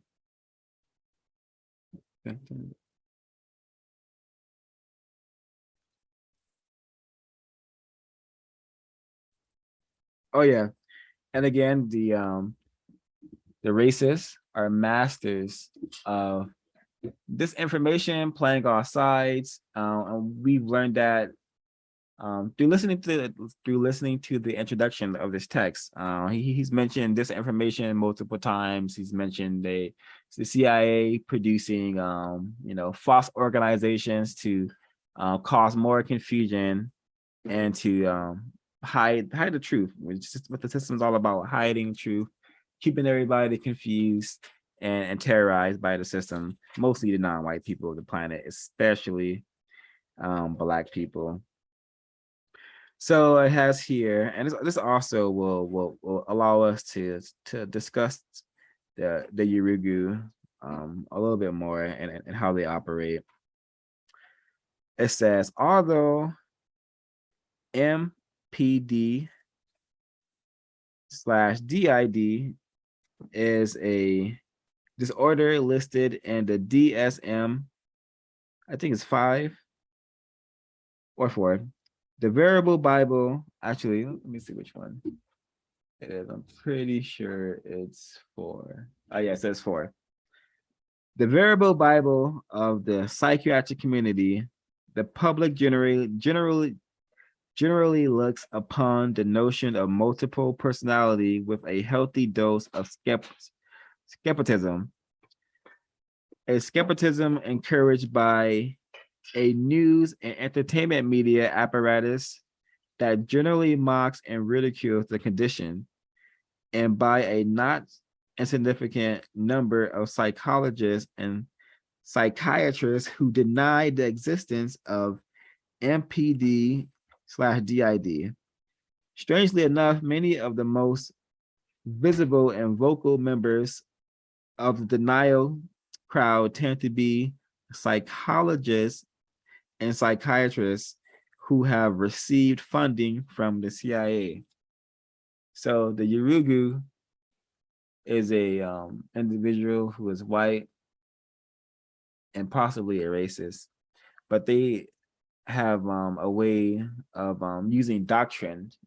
Doctrine is a way that they have been able to contain themselves, control themselves, so to say. The doctrine is really important. What is written to them, especially when they're dealing with each other, like what is law, what is written, what's their policy, what's in their books. It's really important to them. He called it the Bible. He called the DSM the psychologist Bible. But hey, we're not gonna use that that the part in the DSM that talks about multiple personality disorder, or I think this, what does DID stand for again? Let me remind myself. What does DID stand for?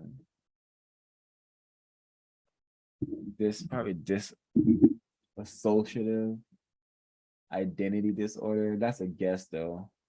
But that's correct. So,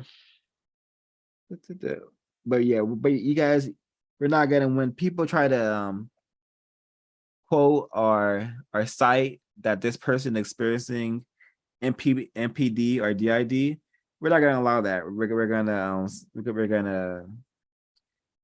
we're just not gonna allow it.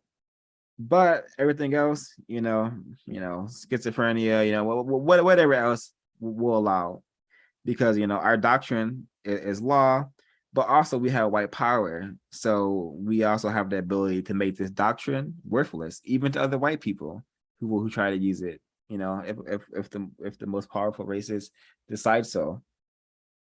So that's very interesting of how the Yurugu works, and playing all sides, playing all angles, controlling everything.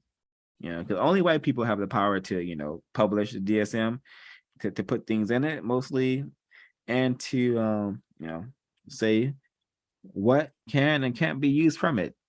Powerful white people who are probably racist dictate all of that. Alrighty. Now I'm going to said that.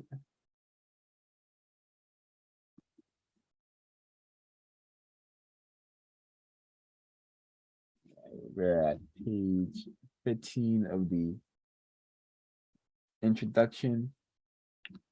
Oh yeah, so here David McGowan has a awesome set of questions. I think these questions are very logical, and their implications should provoke some thinking, some serious thinking, perhaps, on to what are usual suspects up to? What do they have planned? So some of the questions are, and this is from page 15 of the introduction. So how does all of this relate to the concept of mind control?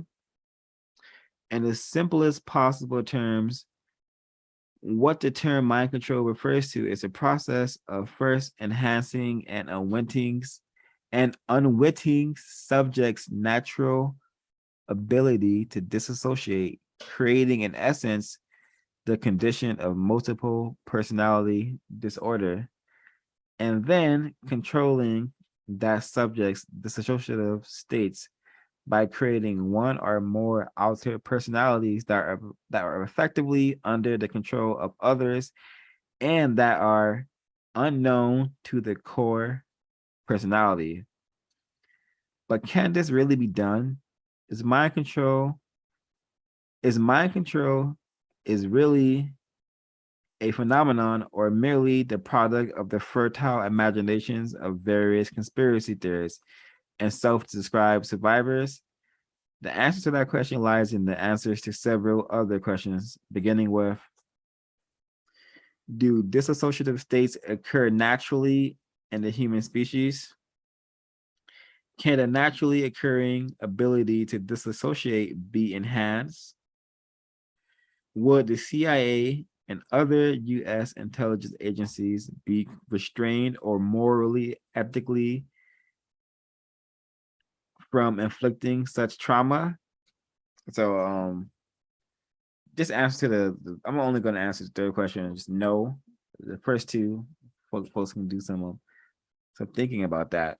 But I'm just thinking about MPDs, DID, and mind control. I'm reminded of what I've observed and experienced in my existence.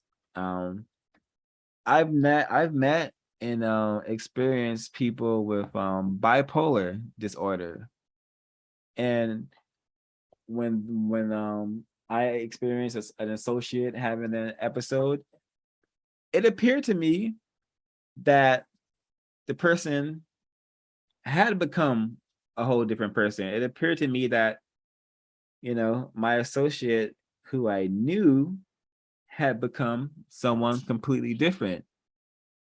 So I've seen the flip, the personality flip. I suspect I've seen that. Now, have the racists also noticed that trauma or various disorders can produce a person to like we've been talking about, disassociate, and now there's someone else, and then they find a way to get that someone else under their control. That's what this text is premising. That's what David McGowan is suggesting is, and I've seen people with bipolar disorder become different people, not actual different people, but somewhere in their minds, something has definitely changed them. So I think the racists may be working with that. And I think there's a lot of evidence that may suggest that. And just combining my experiences with the text, hey, David McGowan, he may be on to something. He may be on something. And also the OSS, the precursor to the CIA, we read the Simple Sabotage. We read the Simple Sabotage, Mayo. So we already know how serious they are. I know how serious they are. So they're just refining themselves, taking it to the next level, and that's just to the infinity with them. The Yurugu, they have the will to keep this going forever, and the control is only getting more intense because they're coming for the minds now. They're coming for the thoughts. It seems they're coming for your thoughts. They've had your thoughts a long time ago. They just want to make them more eroded, more retarded, just like what was done to me. Slight difference may be that I am attempting to counter it, and hopefully you will begin to do so as well, those who find this broadcast. Okay, so did I get all my notes from page 15?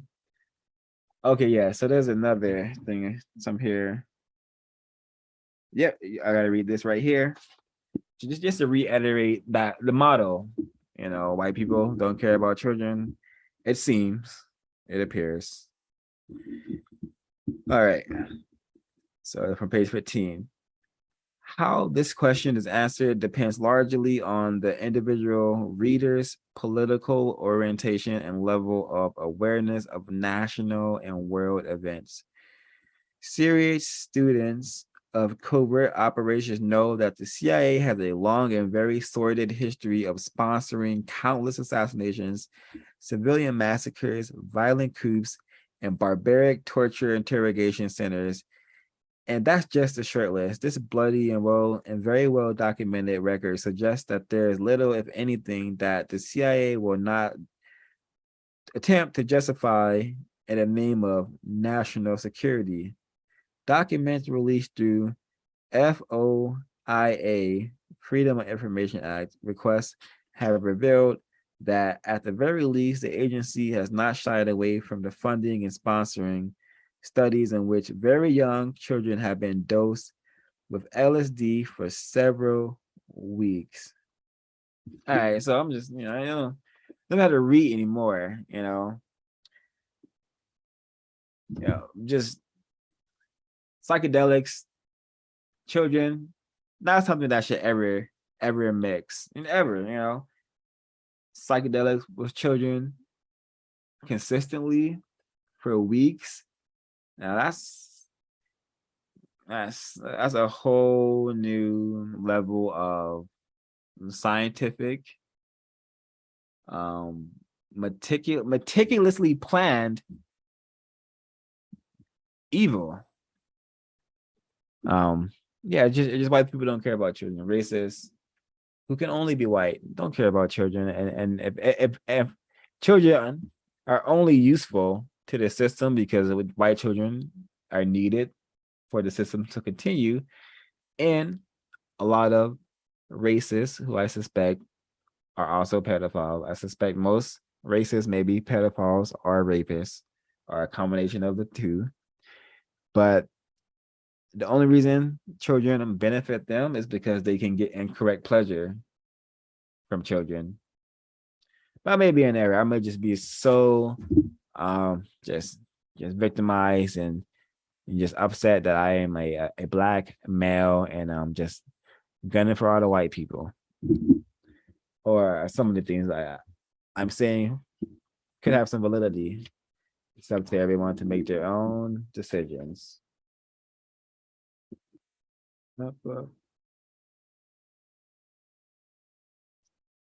Oh, and this reminds me of drugs as a weapon against us. That will show that these so-called government agencies have a long track record of using drugs. I remember Paul Robeson. He was dosed by a racist organizer. He was dosed by a racist, and he basically mentally sabotaged to a degree to where hey, Paul Robeson was never the same again.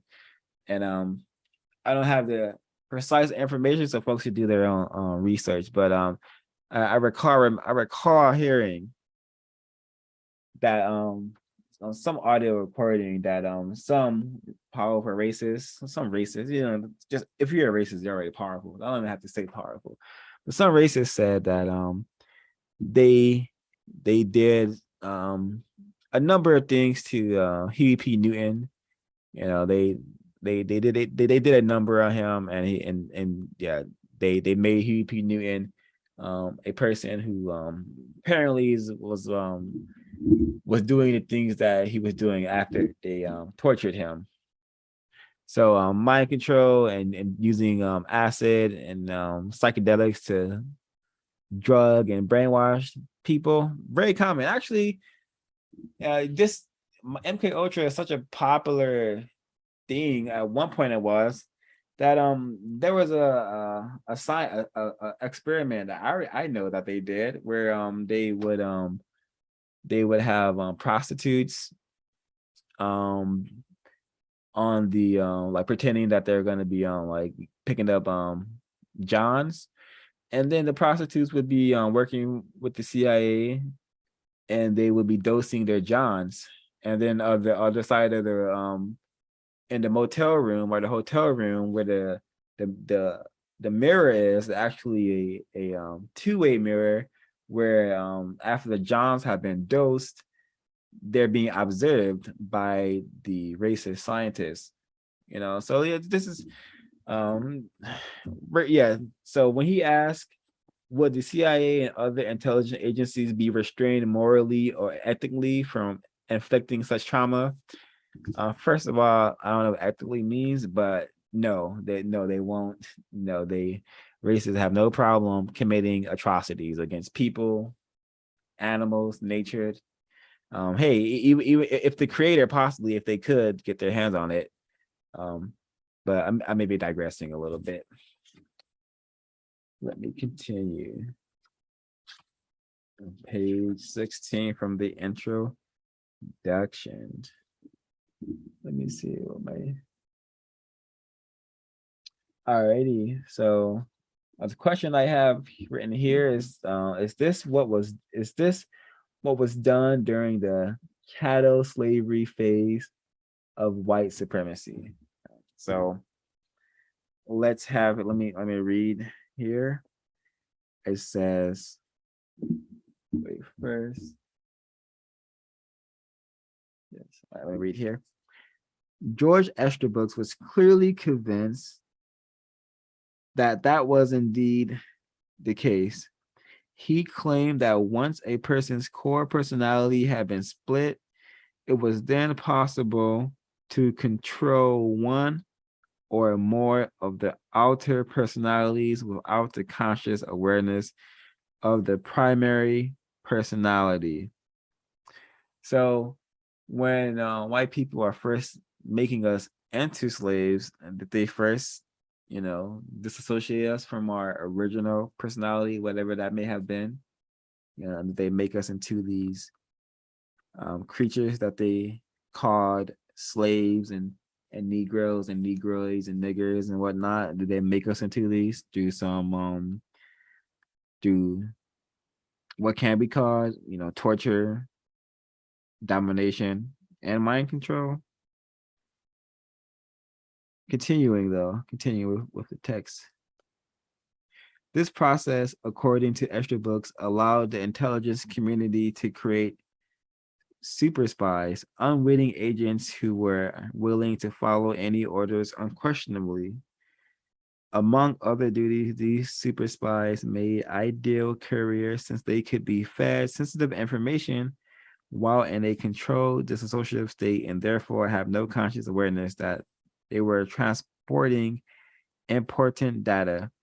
Even under torture, the super spy will reveal nothing. As he or she was aware, there was nothing to reveal.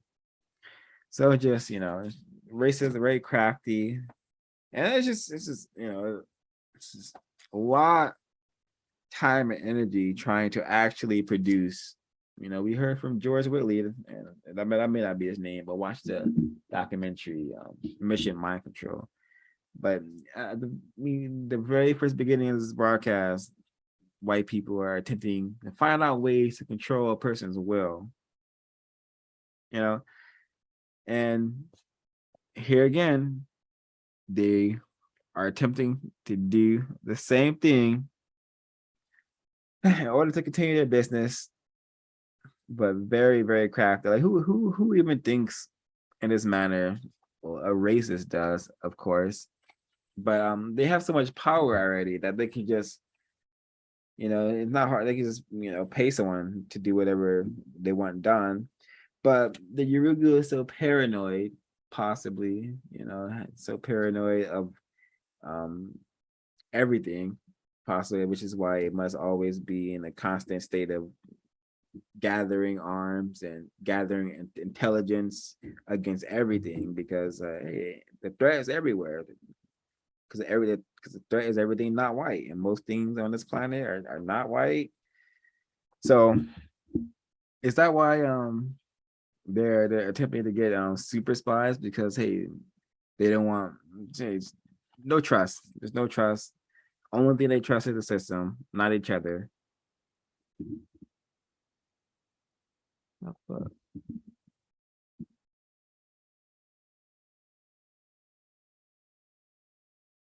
All right, so we're going to page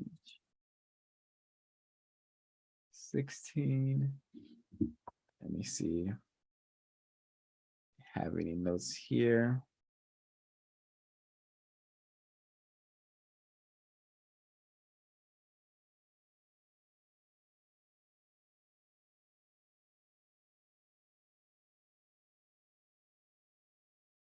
Oh yeah, and this text is just a reminder, a reiteration. Hey, the racists will study everything, and they will attempt to use it too. They study how the mind works, study how thoughts are received and transmitted, and then they'll eventually try to use it. They're not just studying for fun. They will attempt to use it to support and make their business stronger, which is what we're seeing here. They want to make super spies to maintain the system, not go out and produce justice, not go out and solve problems, but to probably commit more war crimes, more maximum racist aggression acts, stuff like that. So, oh yeah, here we go. So I shared the wrong note. The question.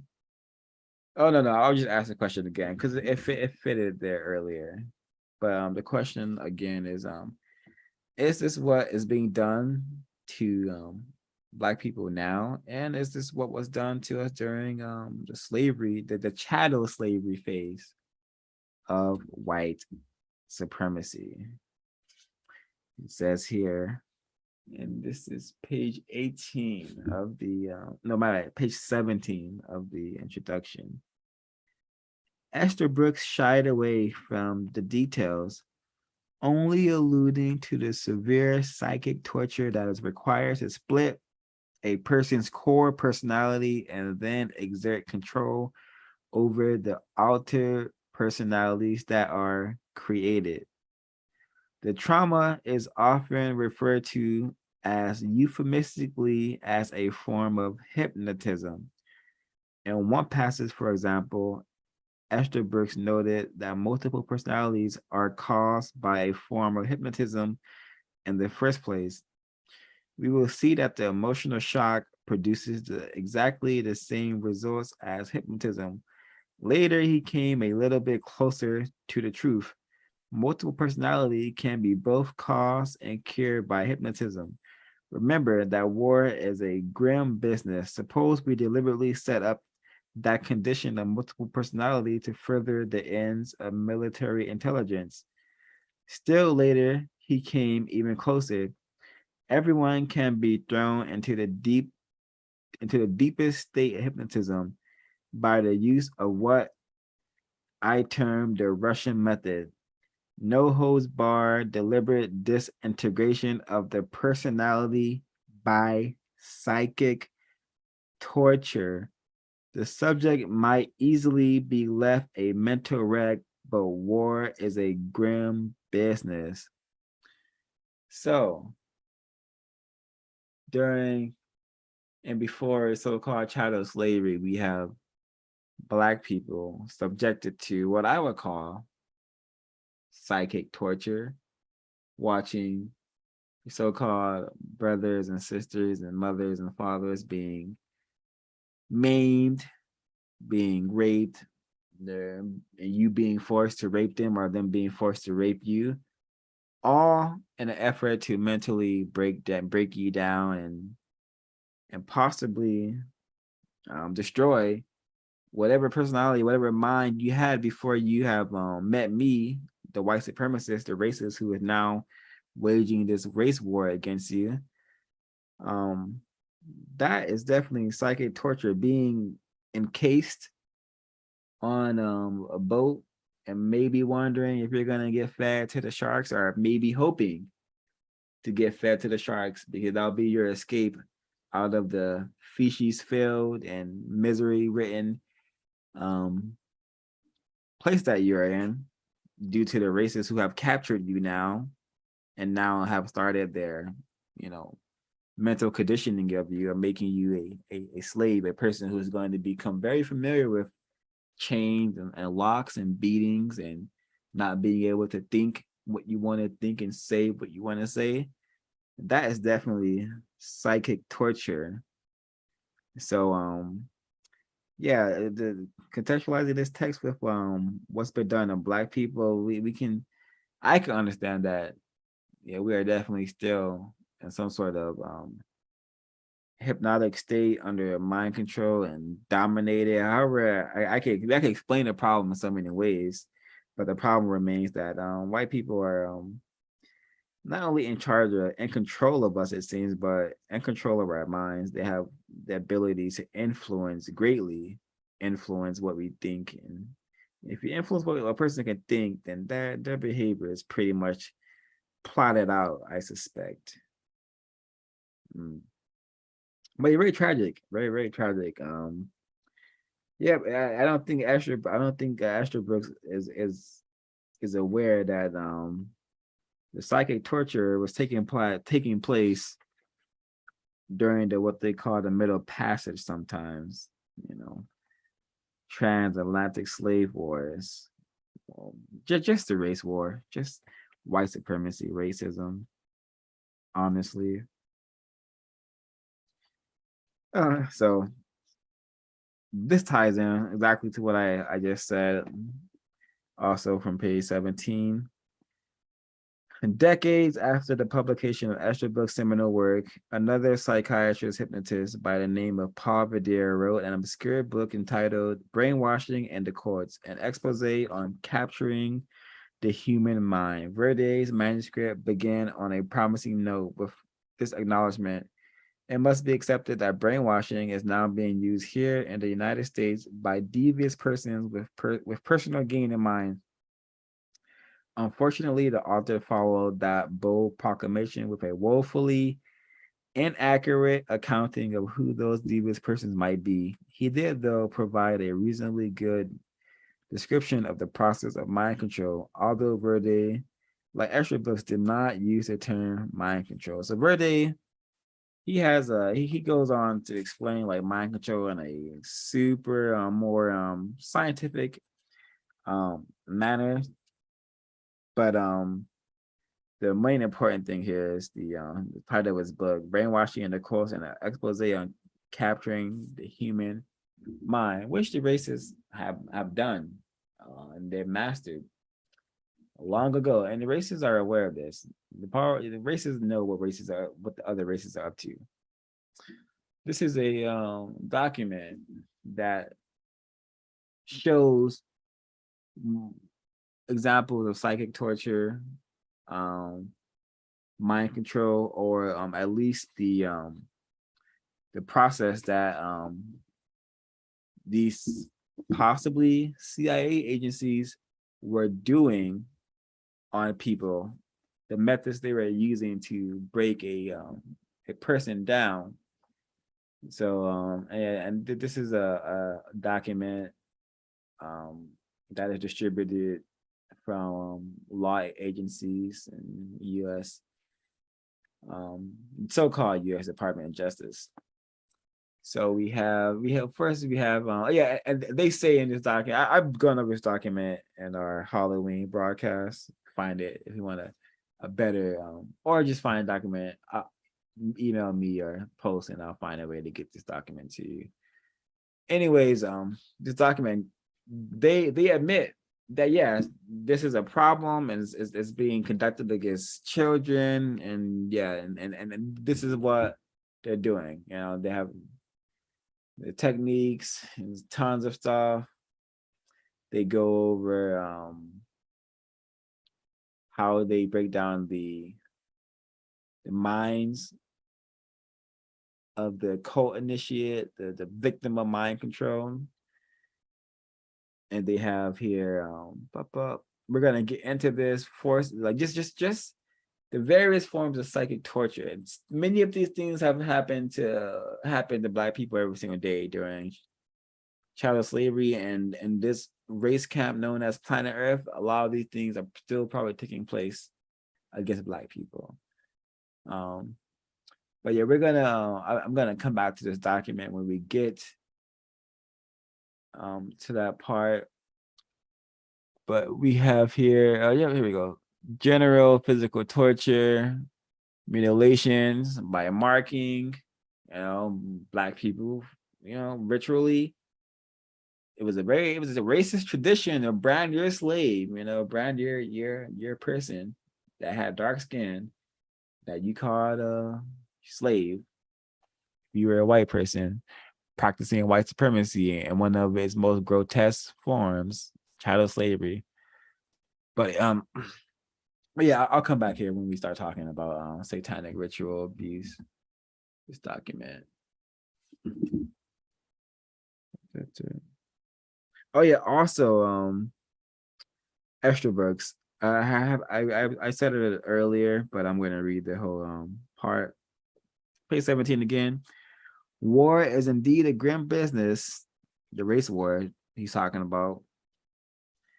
War is indeed a grim business, as Brooks was apparently fond of stating, but that argument hardly justified the type of research the doctor endorsed, including using children who are notoriously easy to hypnotize as research subjects. The system has just trained us, it's in plain sight, it's right there. So yeah, you don't see it in a doctor, just the word doctor is supposed to be actually, maybe I'm confused. So maybe I don't know what a doctor is. Let me see what a doctor is supposed to be, because maybe doctors are not supposed to be constructive people. All right. Okay, doctor, a qualified practitioner of medicine, a physician, a person who holds a doctorate. I treat someone, and the verb is change the content or appearance. All right, so a doctor is not, you don't, if you're a doctor, it doesn't mean you have to be constructive or helping people. So it's just a title. All right, awesome. So because I'm thinking, he's these doctors, we have a ton of doctors, but a lot of them are involved with just the business of destroying people or harming them, not helping them. But I'm glad I did some learning about what doctors actually mean.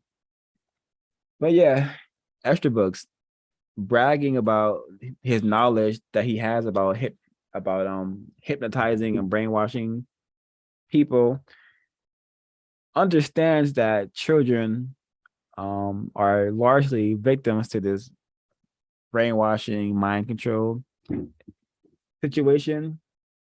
Doesn't care. Actually, according to the author, he endorses it, which is to be expected in this system. Oh, yeah. See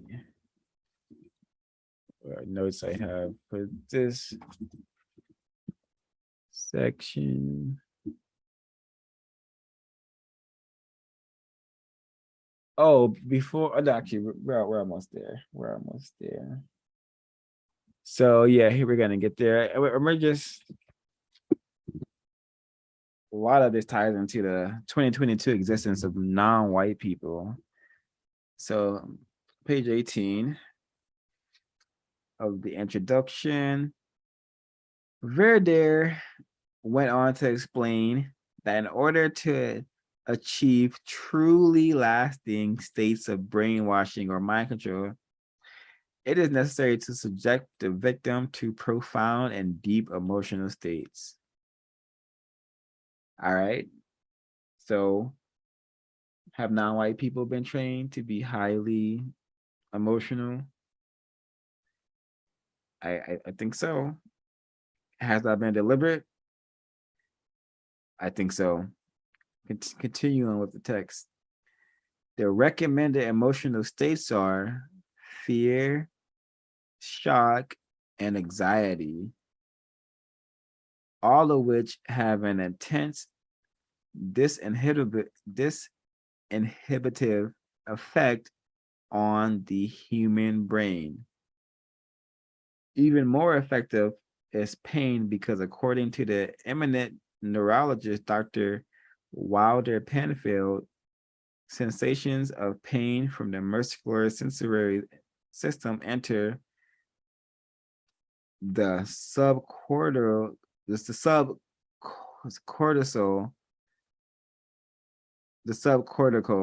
brain regions directly. So, wow, fear, shock, anxiety. Now I was more confused, and I can observe these emotions and non-white people every day. And if I wanted to, I could spend most of my day seeing these behaviors, due to the power of the internet. But has the system been designed to constantly bombard non-white people, especially Black people, with circumstances that are going to produce fear and are in our bodies is going to produce shock and anxiety in our bodies. I think yes, I think the system does do that. Is this a deliberate attempt to retard our brains? I think so. He calls it, and the doctor calls it, these constant sensations, incorrect sensations that are being given to non-white people by the racists. They have a disinhibitive effect on the human brain, so it's not constructive. And the system is very, very well designed. And yes, it really speaks for itself. I'm going to continue because I'm going to say more about this. Continuing on the same page. With a passage seemingly lifted from Esterbrook's writings, Verdier left no doubt that pain and fear are the most useful items in the MK Ultra toolbox. Russian political scientists do support the belief that given enough punishment, all people in any time or place are susceptible to hypnotic control. Verdier echoes other of Esterbrook's beliefs as well, including the idea that brainwashing could and should be widely utilized for benevolent purposes, and the notion that children are ideal candidates for mind control programming. So not only are children notoriously easy to brainwash and mind control, but now they're ideal candidates. Hey, if you're going to be brainwashing people, it should be kids. It should be the children. They're not. What else are there? What? So very, very interesting, very telling of what kind of exactly what kind of system we are in. It's not a system that cares about children, not for constructive purposes, at least.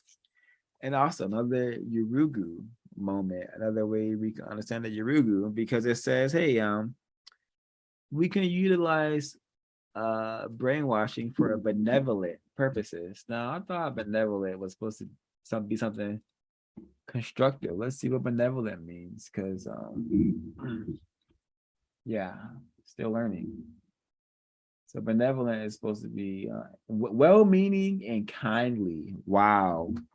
Is being subjected to psychic torture, being dosed with mind-altering substances, is that well-meaning and kindly, benevolent? No. I suspect this doctor, who is this doctor here? Verdier? I suspect Dr. Verdier may have been a racist.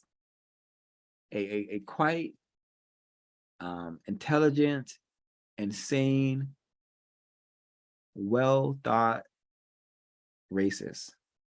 Mr. Jawu, like to share.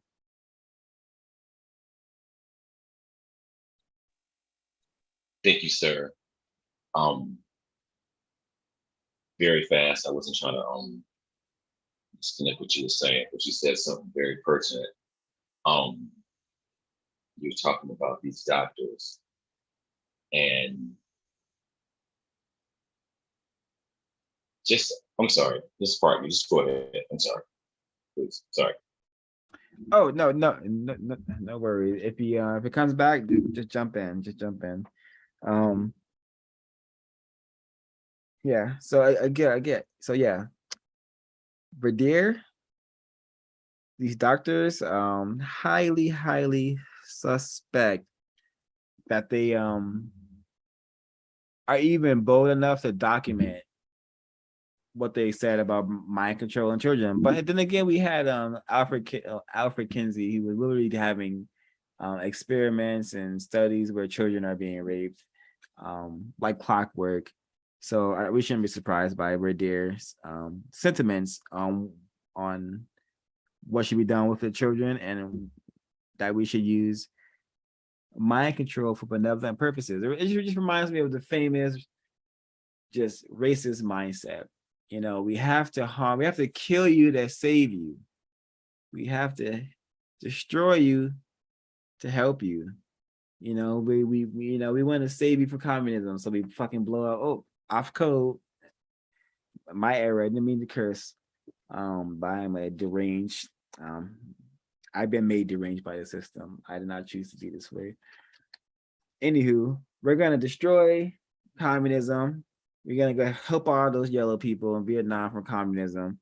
Drop all the Agent Orange. You know, we're helping them. We're helping them from communism. We're helping you, dark people, from the jungle. You don't like the jungle, do you? We're taking you out into civilization, right? We're teaching you religion. We're teaching you all this stuff. You know, we're helping you by making you slaves. We're helping you by we're being benevolent. We're being well-meaning and kindly, even though we take a lot of whips and bullets and guns and chains. We're still benevolent, right?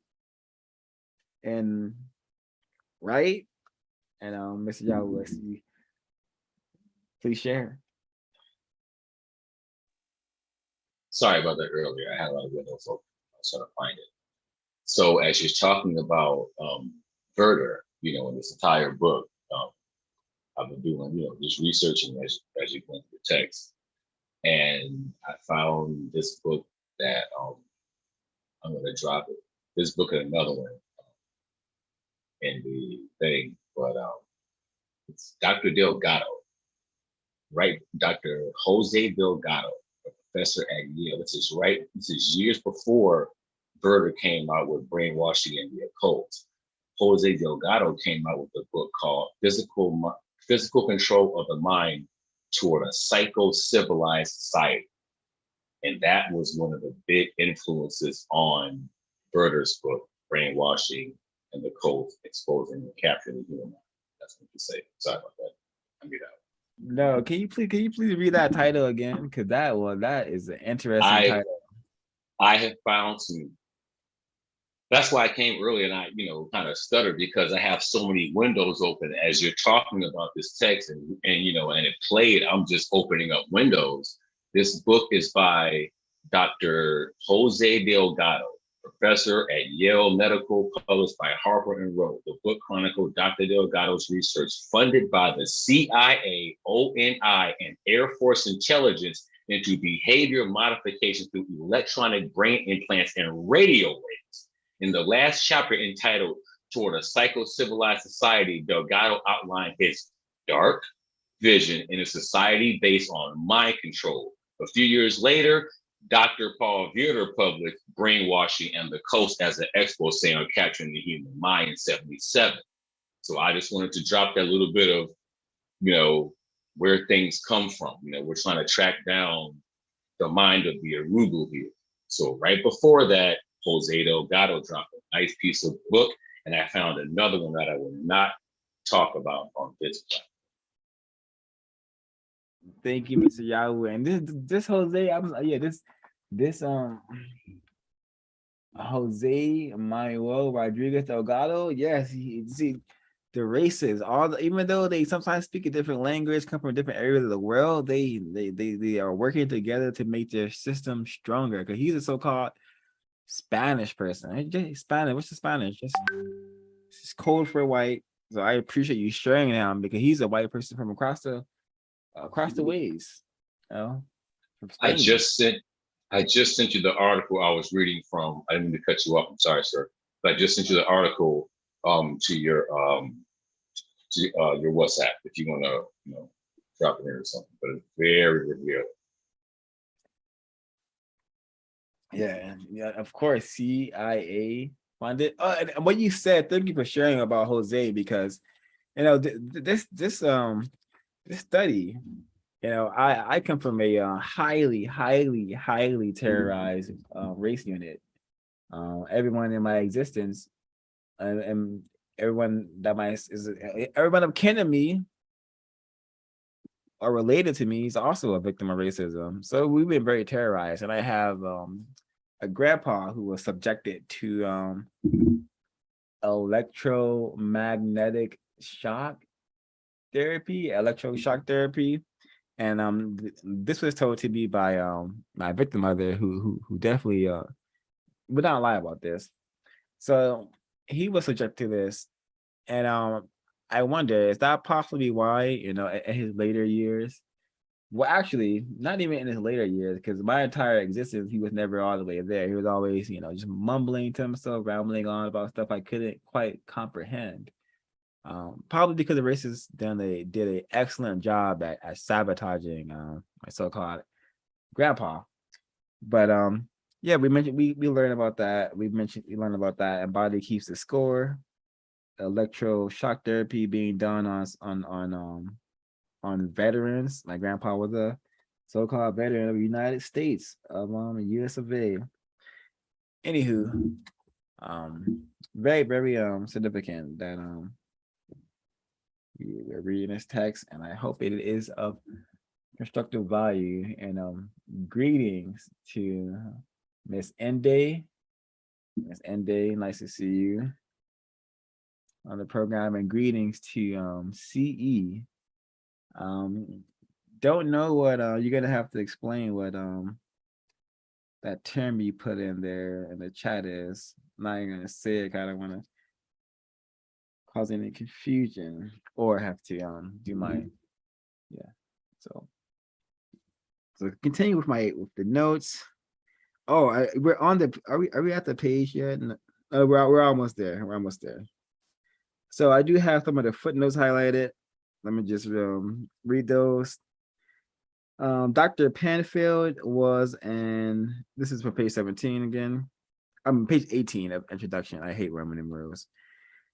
Dr. Panfield was an associate of the notorious medical. Let me read over. Dr. Panfield was an associate of the notorious medical torture practitioner and MK Ultra operative, Dr. David Ewan Cameron. So a person to research Dr. Penfield and Dr. David Ewan Cameron.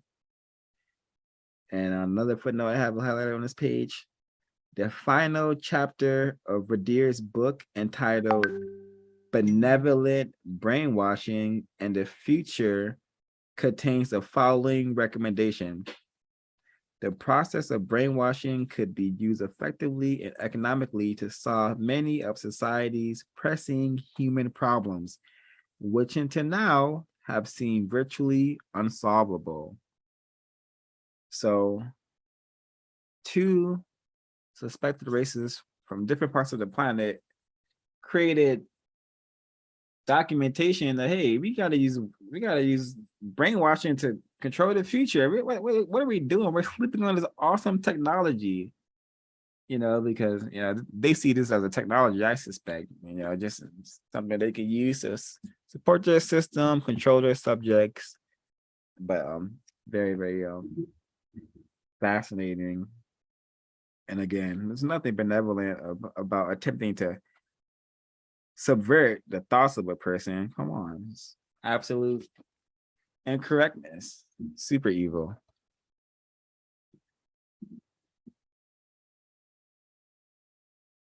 All right, continuing. We're on 19 now, and this is where we I think this is the first time satanic ritual abuse is mentioned. Let me make sure. Do I have any specific notes about that? Oh yeah, so okay, so just satanic ritual abuse, just to give folks like a really fast introduction to what that is. This document, I'm gonna put this document. We'll put it in chat, but I don't have a link to it. You have to send you the actual file. But this is essentially what satanic ritual abuse can be understood as. It's just, it's what I suspect to be racists who are practicing racism in a very interesting manner. but it goes to serve the same purpose, to make them stronger and to just harm, and maybe involves some white sacrifice. And to understand white sacrifice, go to producejustice.com, order your copy of the code book. Hey, and actually they may still be sold out. So go to amazon.com and throw Jeff Bezos or hopefully Neely Fuller Drew and get some money as well. But get your copy from Amazon if you have to. No matter what, get your copy of the code book. Amazon is now selling the code book. So if producejustice.com doesn't have it, go to the Amazon and get your copy of the code book. Because a lot of white sacrifice, I suspect, is involved in satanic ritual abuse, but not nearly as much as the non-white people who have been killed and tortured in the name of what is called satanic ritual abuse. So we have just some of that is when just here's a super important one. Confusing doctrine. Non-white people I know this document is talking about just the specific victims of satanic ritual abuse, but this is this code, the whatever code the satanic code is using, it comes from the same racist code. Because hey, confusing doctrine, isn't that we have to you have to understand your taxes, you got to understand your tenants law, you got to understand your housing agreements, your housing association. You have to just so much paper, there's so much bureaucracy in the system where all you're trying to do is exist, but so much confusing paperwork that we have to deal with as Black people, as non-white people. And that's not by accident. The system could be smooth running, it could be easy peasy, but nope, you have to have this document, that document. You have to be, it's just whack how we have to exist. Questioning, the chattel slavery phase of white supremacy, questioning was not allowed. And that's evident of how Black people behave in 2022. We still have a hard time asking questions and being questioned. When someone asks us a question, we feel like we're being and insulted. When a Black person asks me a question, I used to be like, why are you asking me a question? I didn't understand the purpose of questions. And I suspect that's because we have been trained that when a person asks us a question, we've been taught to see, hey, why is a Black person asking me a question? Who do they think they are? I think that's the programming we've been given. And that's also the programming that takes place when a person is being conditioned and maybe even mind controlled by satanic cults, But and then there's just tons. I've had it on this for a while, so people have been able to hopefully look at it. But we're gonna get into the here we go, the abuse, the physical abuse. So one of them is physical deprivation, chronic disruption of sleep, starvation, excessive exposure to heat or cold. This breaks down resistance and increases susceptibility to brainwashing. Now, how do non-white people have to exist on planet Earth? Always worrying about surviving, having the food, they're worried about paying my bills, so I'm gonna get my electricity turned off. My electricity get turned off. I'm gonna be cold during the winter because I got a heater that needs electricity. I don't have a generator because I'm a Black person. Most Black people don't have generators. So I'm just this is racist. I'm not gonna call it satanic ritual abuse anymore. I'm just gonna say racist abuse or just mistreatment. But this is what law enforcement have documented as a way that courts, so-called satanic courts, use to mind control, brainwash people. So we have this was mentioned, and we're going to read about this later from well, I'm going to read it again. It was read already if you were here with us when we played the introduction of the book. But we have here forced participation in murder abuse. For children, this may be real. Adult hand guides child to stab baby or staged. The victim was already dead or the child's participation was suggested under hypnosis. Child is then labeled a murderer, unlovable, a criminal who will be locked up by the police, crazy, and awaiting psychiatric lockup. Ultimately, many of the children will be programmed to murder for the call on cue. We're reading a book called Program to Kill. Coincidence? I think not. They are taught by trainers how to kill, collect blood, and skin victims. Even high-level trainers still go through continuous torture in order to stay vicious. And again, and this is law enforcement telling other law enforcement about, hey, this is what we're doing out there. Be careful, be on the lookout. This is some, this is True Detective, but times a billion and real. If that analogy made any sort of sense, I hope it did. If people have seen season 1 of True Detective, it's very occultic and involving of child assault. All right, what else do we have here?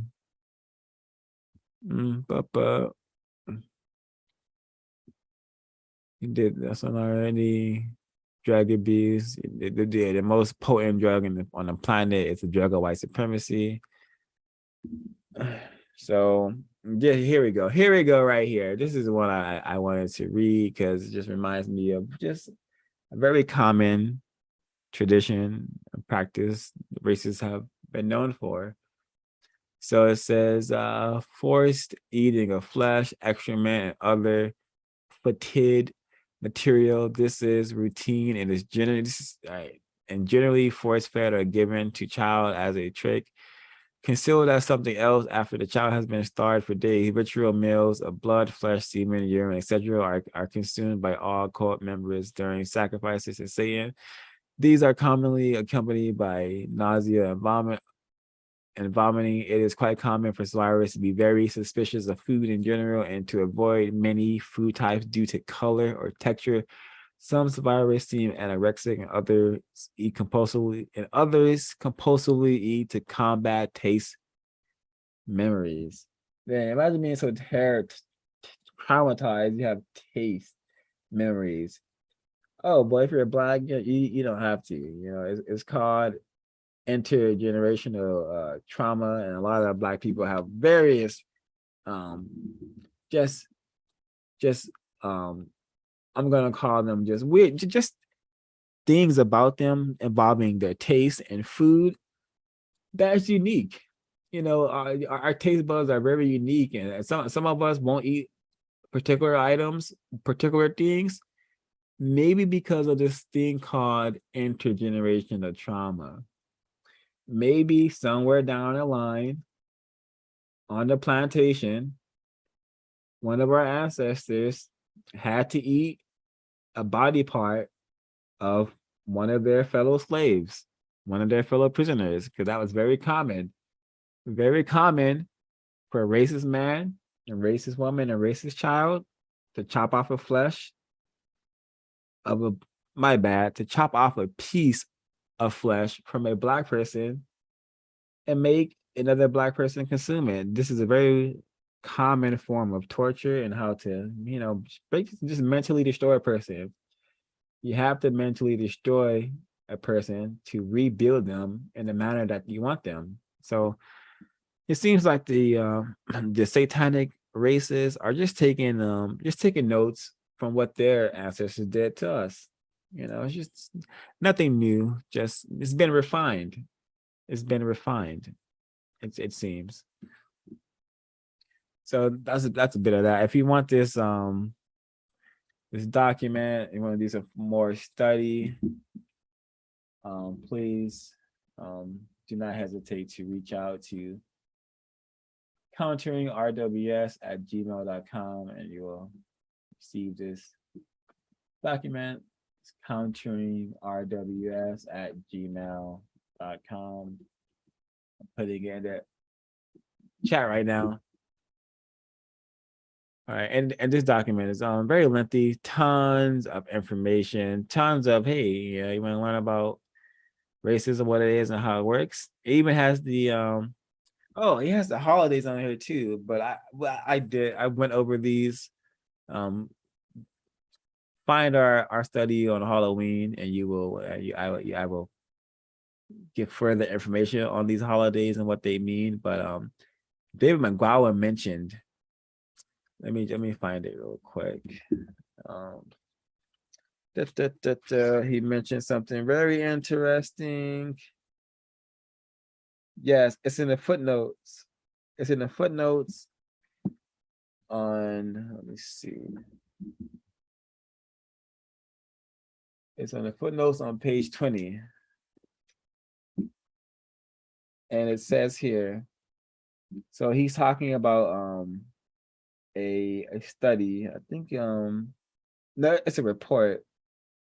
Yeah, an independent report from I think from 2000. I'm gonna read it later in the broadcast, but I'm gonna read a footnote right now because I scrolled through the occult holidays from that document, and David McGowan mentioned it earlier. But it says that right here on the footnote, the timing of the report on this landmark study was rather curious. The Independent published a story on April 30th, 2000, otherwise known as it's a German name, not even gonna try to pronounce it, but in English it is translated as Night of the Witches or Beltane, along with the summer and winter solstices. Night of the Witches or Beltane is amongst the most significant of the occult holidays. So I read this because I remember from the document I had up earlier, the Satanic Occult Awareness document. It says in our document, hey, you know, on these dates right here, these dates, the Night of the Witches, the winter solstice, on these dates, this is when more people are probably being tortured and sacrificed. You know, probably because these people, these satanic cult people, probably who are probably racist, they like to use these horror days to do their stuff. You know, the way they practice racism, they think they're using magic or something.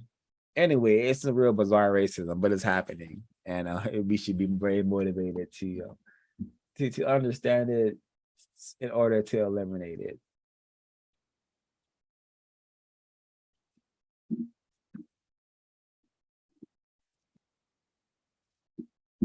All righty, so tons of just I just masters of deceit, masters of sabotage, the racists truly are. So on page 19, we learn about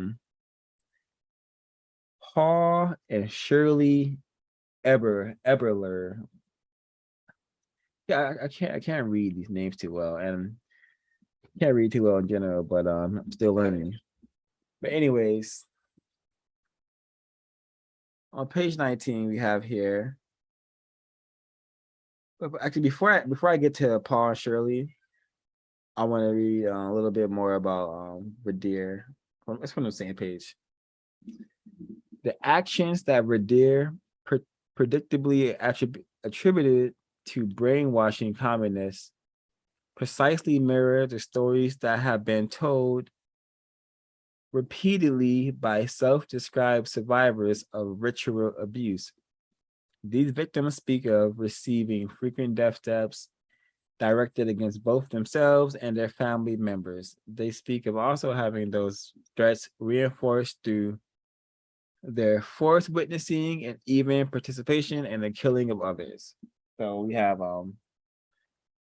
just testimony, well, not testimony per se, but David McGowan is referring to testimony about these things occurring, and we just saw a government document that details a number of things like this occurring. So yeah, yep. I'm not saying everything I'm saying or displaying here is 100% truth, but I'm sure there's some truth in some of the things that's being said here. All right, so now we're getting into Paul and Shirley Eberler. I don't know how to say her name. Eberle. I don't know how to say that. Anywho, so we have on page 19.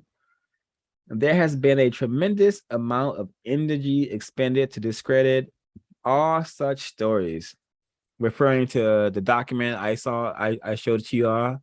So all that stuff, is a huge effort to discredit it. If you walk around talking about satanic cults, abusing children, sacrificing kids, don't expect people to take you serious. And that's just, this is the system we're in, and the racists have done a wonderful job at, making this information seem quite outlandish, quite, you're right. They're not, I would say satanic, because people are not standing in circles, sacrificing animals, burning pentagrams. They're not doing that. Come on, it's 2022. All right. So here we go. There has been a tremendous amount of energy expended to discredit all such stories. At the forefront of the movement to deny the validity of the stories told by countless survivors is the False Memory Syndrome Foundation, a group led by a truly vile coalition of CIA psychiatrists and accused, and in some cases, convicted pedophiles. So you have this organization. Let me see if this organization still exists. False Memory Syndrome Foundation. This place still exists. The CIA, according to David McGowan, this is the CIA front. And according to Drugs as a Weapon Against Us, the racists have a long track record of creating organizations to discredit and produce a lot of disinformation. So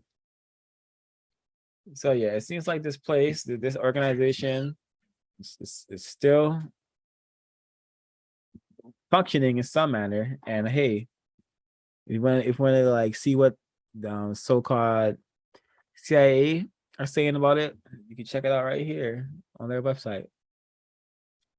But hey, these people are people who are allowed to run the organization may also be convicted pedophiles. Hey, that's a little bizarre.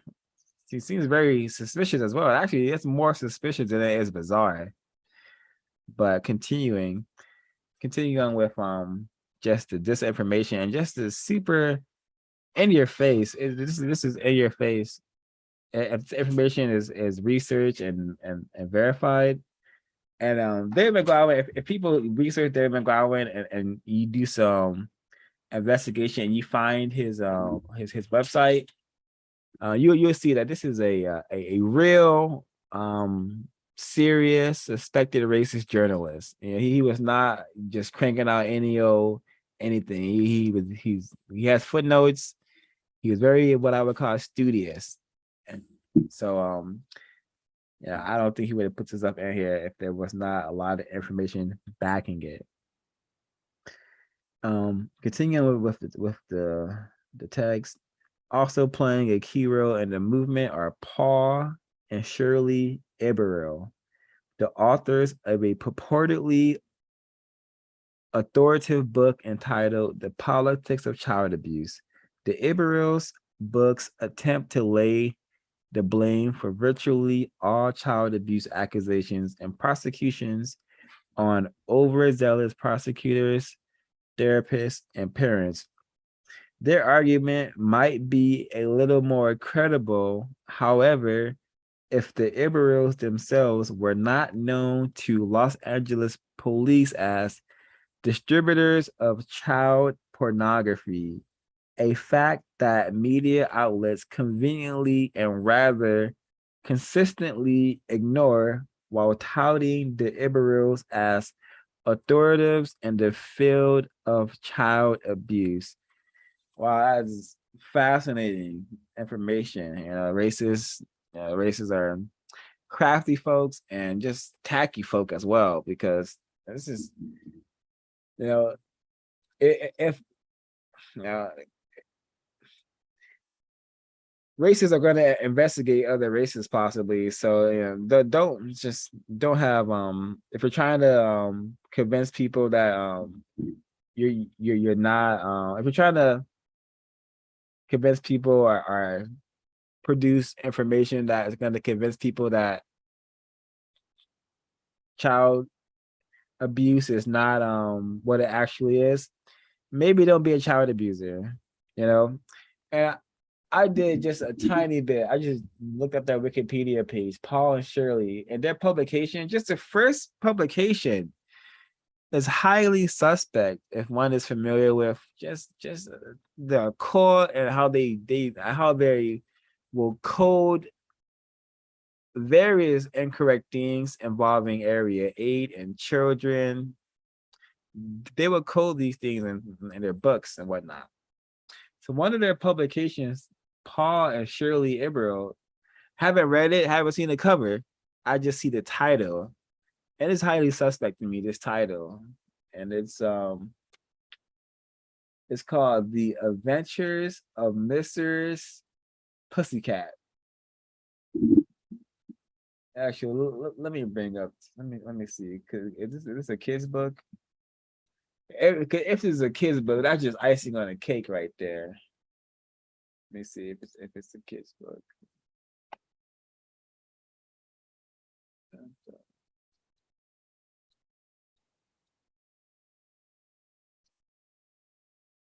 There was a movie. Yeah, this is a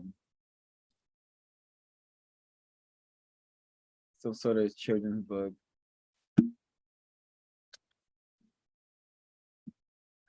So there's a movie like that. So here it is. The book. I don't want to have some children's book.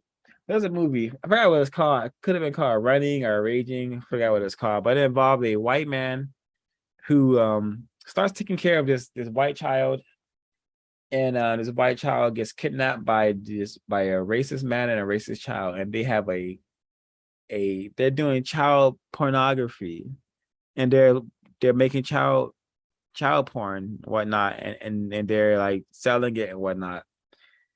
And I'm like, oh wow. When I saw the movie, I didn't think much of it.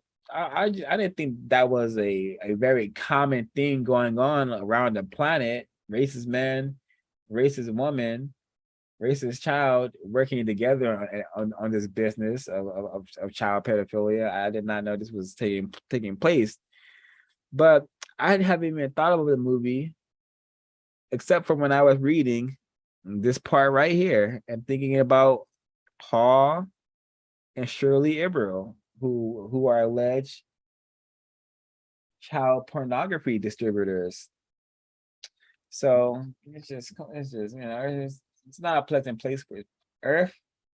It's not a pleasant place because racism promotes and produces every incorrect thing I've ever had to talk about on this channel, is because we're in a system of racism, which is why I have no problem begging, hey, everyone who ever hears this, and white people who hear this and who are not racist, hey, can we produce a system of justice by guaranteeing no one is allowed to be mistreated and those who need help receive constructive help? That's why we're doing this study. That's why we do all our studies, because we want to produce justice, because the stuff we have right now is quite grotesque and abhorrent and shouldn't be happening. So until there's justice, we're gonna have to report and learn about all this whack, evil stuff. So yeah, continuing, and thanks for your participation and contributions.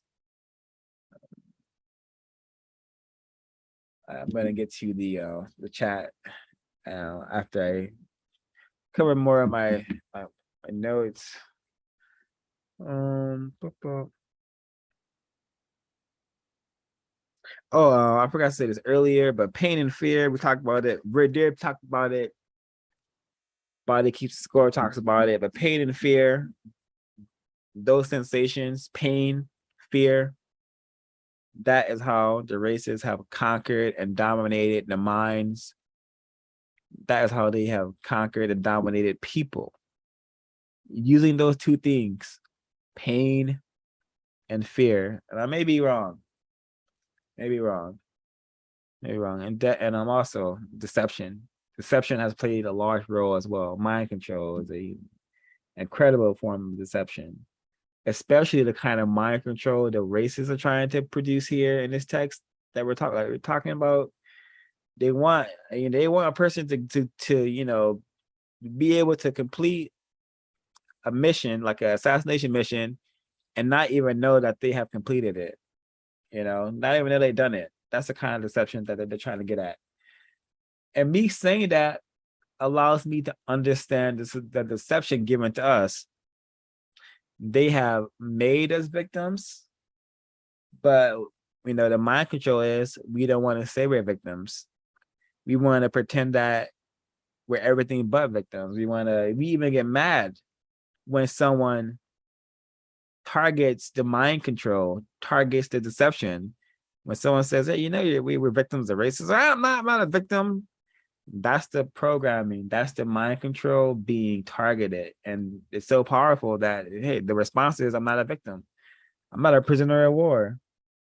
I'm not Black. I'm a Black American, So I really hope this makes sense. I really hope I'm not some rambling Black male. And if I am, I'd rather be at least I'm trying to solve a problem in my confused and pitiful state of mind.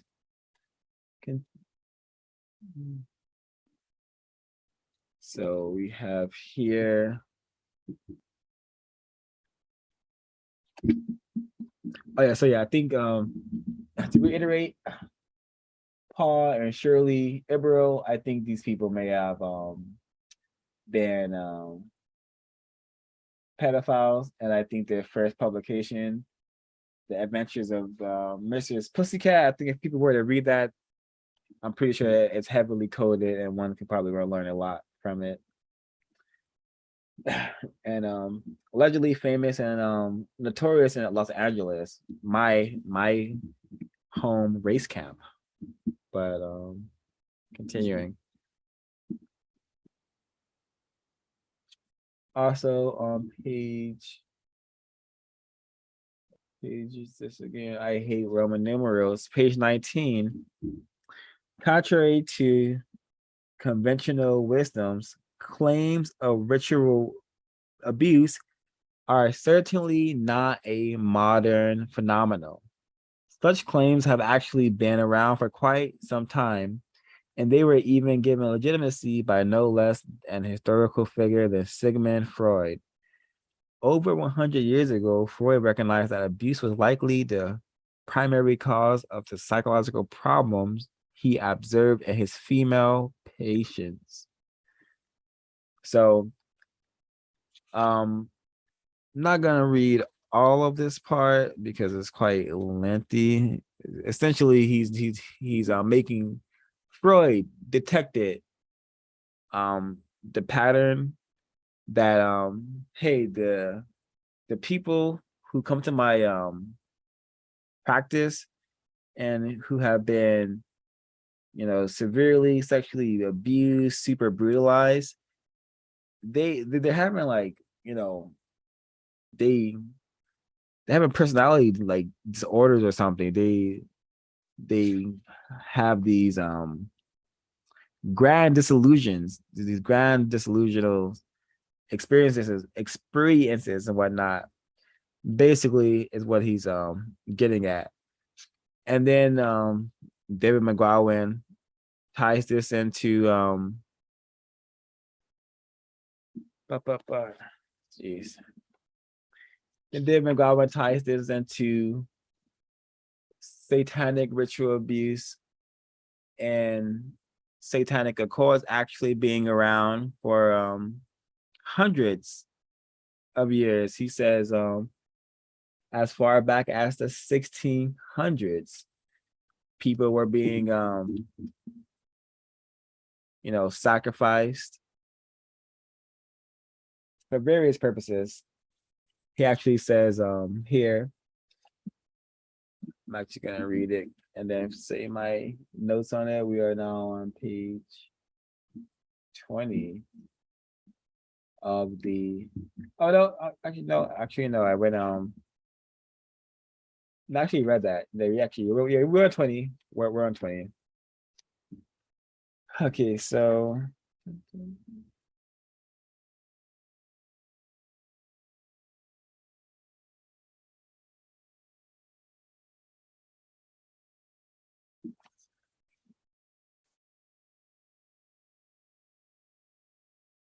okay, so he also mentions other doctors who have made the same observations that people is experiencing abuse seem to have more severe psychological problems afterwards.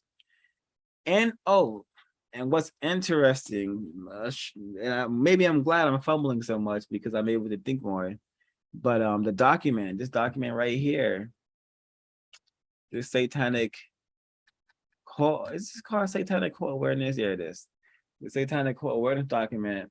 It says somewhere in the document, everyone should read it for themselves, but somewhere in this document, it says that in the process of abusing the child, of torturing the child, it's very, very likely that that child will also become an abuser or a sadistic, vile person who's going to go on to abuse children and keep it going, keep the business going, the white supremacist racism, keep it going. And probably that's sometimes what we're seeing. We're seeing no, we see that a lot actually. A lot of so-called serial killers and have expressed that expressed being mistreated by their parents and whatnot, you know. So very, very, very interesting. Yeah, and so the psychological problems, either I guess you're gonna be crazy, or are you gonna be you know, what people call crazy. You're gonna have severe mental problem when you are severely, sadistically sexually abused as a child, and which is the whole business, some of the business of white supremacy. So I say all that so this part I'm reading here can make sense. So page 20, it says, should this remarkable consistency, and again the consistency is hey, all the sexual abuse leading to people being mentally disturbed, should this remarkable consistency spanning several centuries be attributed to some kind of recurring mass hysteria, or can it be explained by the fact that, as historians and the Chicago Tribune have stated, satanic cults have been documented in Europe and America as far back as the 1600s. Has there been something dark and evil lurking in the shadows, only occasionally rising its head at which times its existence is denied, its perpetrators cast as victims, and its real victims mocked and ridiculed. All right, so I already discussed this earlier. The dark and evil lurking in the shadows. David McGowan is now dead. I don't know if he could be a dead racist, but I suspect when he was alive, he's probably a racist because he's attributing darkness with evil. He's attributing shadows with evil and incorrectness. When, as far as we've been learning, the people doing this stuff, mind control, Verdier, Brooks, the OSS, CIA, FBI, and all the other agencies, these are white people. So ain't nothing dark about, anything happening. It seems very pale or white business or racism to me. But yeah, that language is another form of mind control that they have us under, using dark and evil and as if they are interchangeable, as if they relate. That's incorrect. So but what he says after this is very significant. He says the perpetrators of this child abuse, the people who are committing the acts, they're portrayed as victims, and the actual victims are ridiculed. Now that sounds very familiar, as a victim of racism who is often mistreated for attempting to communicate that reality. This is very interesting, and I'm sure we can relate to that. I'm sure we can relate to that. Okay.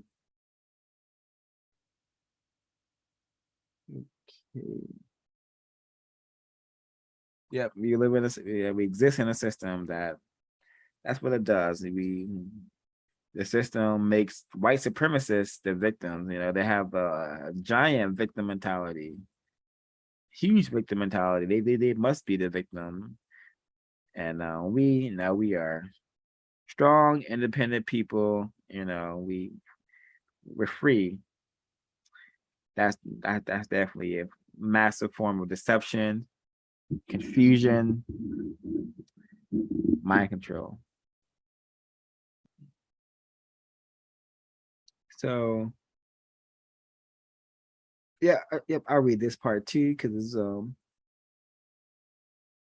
it's very interesting, and we're wrapping up. Second and last page. Again, on page 20. Truth be told, the stories told by survivors of ritual abuse tend to be discrediting. I don't know why. One of the potential benefits, therefore, of cloaking mind control activity in satanic rituals is the operations. Okay, I'm just gonna start this all over. Truth be after I have some water. Been going on for a bit.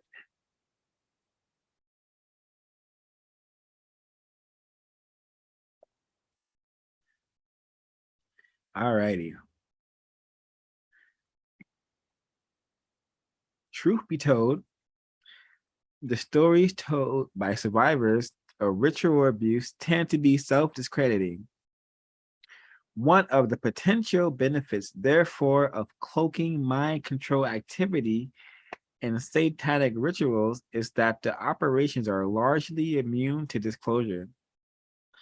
Even if an operation is uncovered, the stories told by children tend to be so outlandish, so far removed from the world that we know that the claims are easily cast aside as the byproduct of a child's fertile imagination. In May 2000, however, a report commissioned by the United Kingdom's Department of Health concluded that satanic ritual abuse was not only, as an earlier report ordered by the conservative government found in 1994, a myth, the Independent noted in anticipation of the report's release that a specifically commissioned government report will this week conclude that satanic ritual abuse does take place in Britain.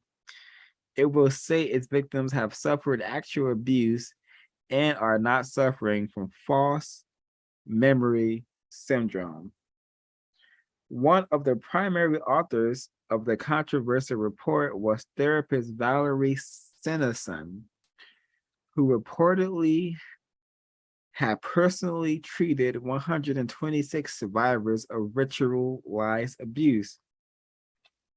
According to a Guardian report, according to a report in the Guardian, Sennison had said 46 of her patients claimed to have witnessed murder of children or adults during ritual abuse ceremonies that had involved up to 300 people at a time. Some 70 of the reported abuse was carried out by pedophiles and the rest by Satanists. The Independent added that 16 of the victims had also claimed that they had seen induced abortions or babies killed. Sennison's research had led her to conclude that some children are born for the purpose of abuse and are not registered on birth certificates. That claim has been voiced repeatedly by U.S. victims as well. And this is the same report that was released on the same day of the Night of the Witches. Very, very interesting. And the racists will sometimes allow some truth to come out. But even when some truth comes out, well, what is done? You know, they discredit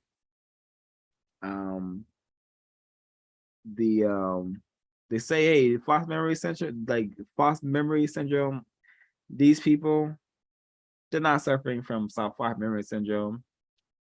All right, so the memories weren't false. All right, understood.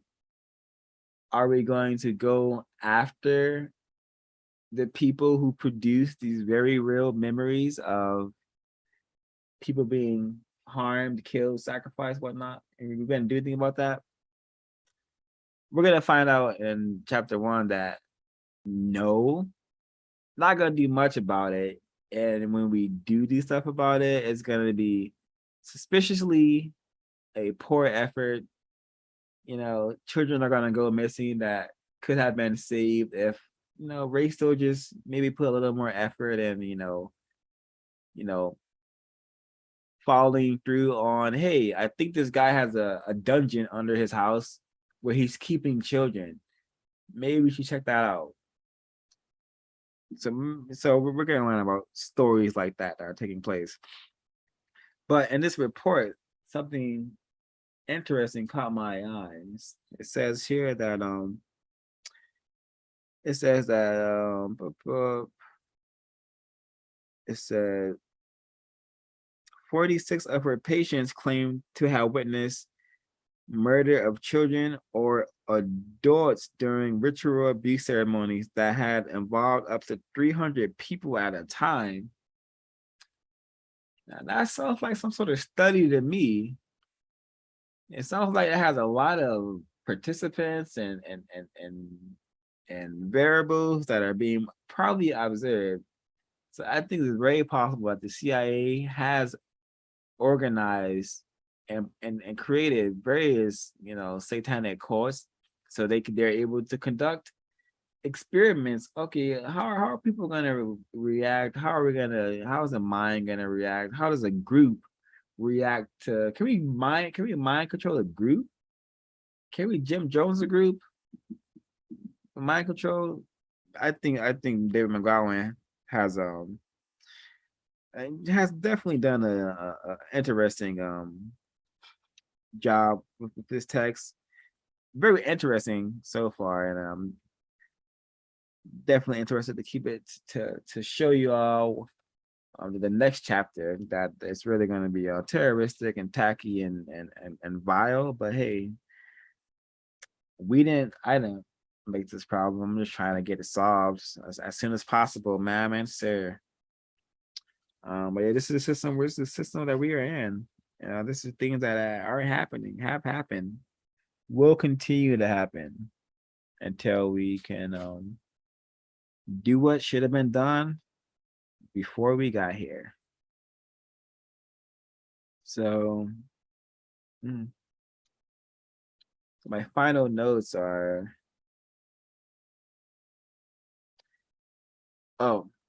this whole introduction, the Atlanta child murders popped in my mind. Folks should research that. Folks should go to the Cows archive and listen to their broadcast on the Atlanta child murders, because I'm even more suspicious of that situation. Even more suspicious of that. And making sure I didn't miss anything. And having discussed this and having been introduced to the concept of mind control, are non-white people victims of mind control? I would say yes. Are white people victims of mind control? Some of them, maybe. Is mind control one of the ways that racist man, racist woman, and racist child are maintaining their business of racism and white supremacy? I suspect yes, certainly. The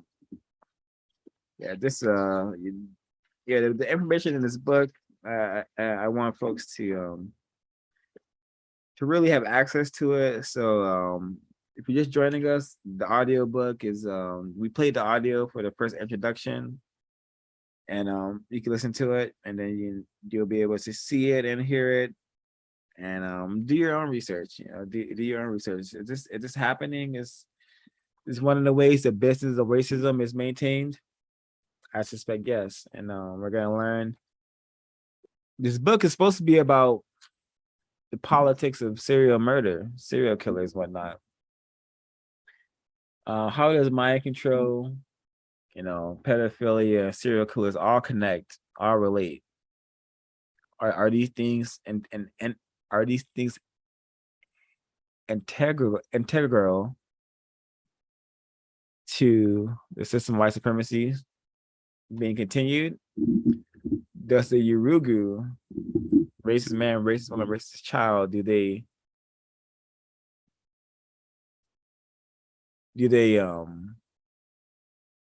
conduct these activities to keep the victims of racism and white supremacy in a state of confusion, in a state of fear, in a state of unwillingness to counter the system with our thought, speech, and behavior?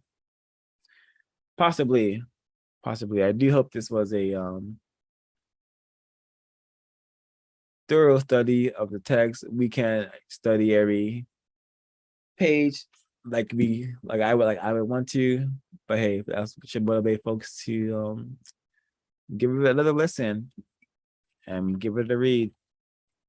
I censored the cover of the text because this photo is allegedly a piece of law enforcement evidence taken from a crime scene of a satanic ritual abuse location, and it involves a torso that was mutilated, and it appears that there's some sort of metal wire that was tied to this person's torso in the form of a pentagram. And that's the cover of this text. And because Mr. David McGowan,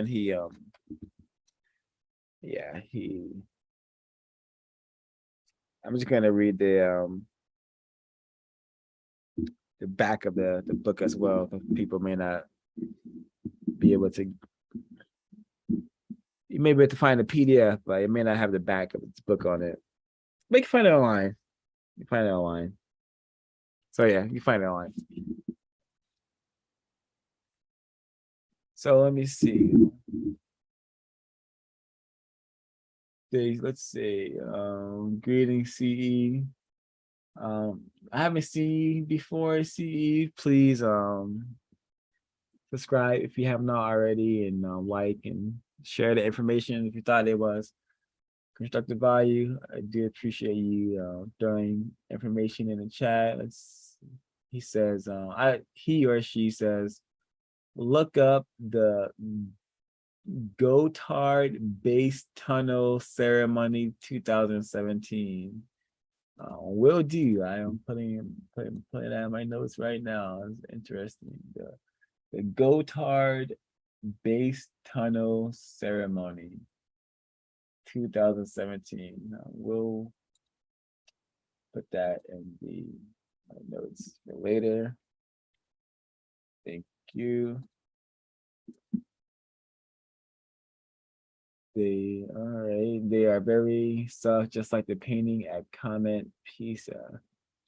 I don't know if you're referring to a coded message in the film Toy Story, or what has been referred to as so-called Pizzagate, but the truth is often way more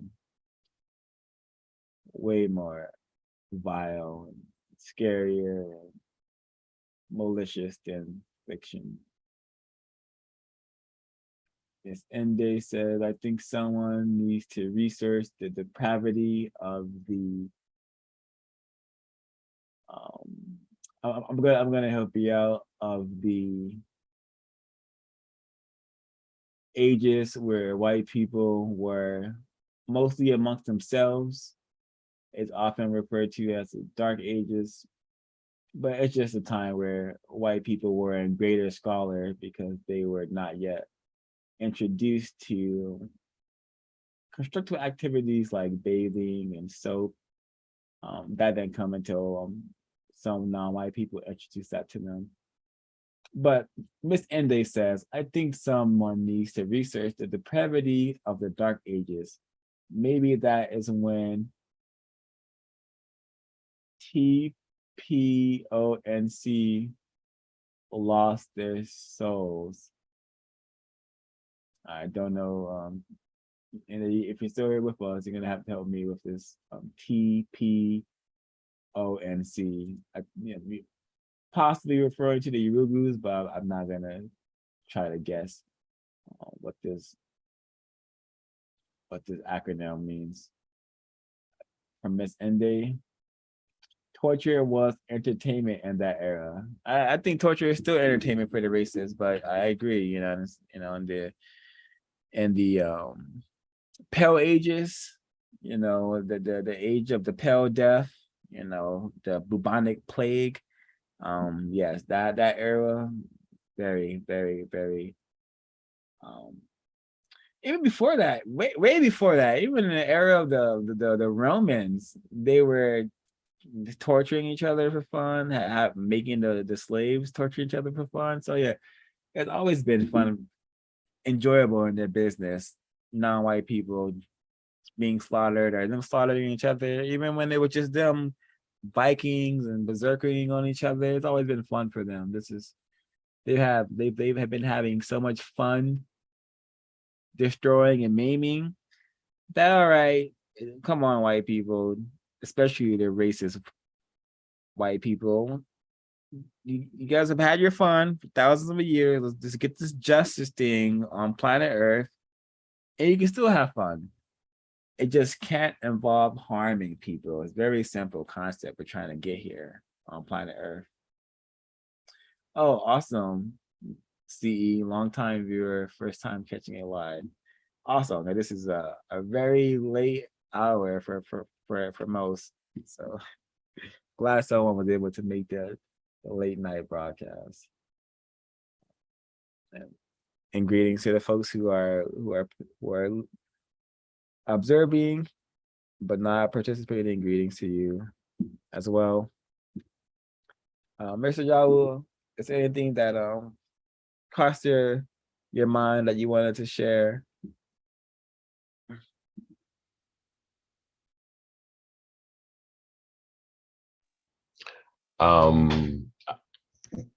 No, I think you covered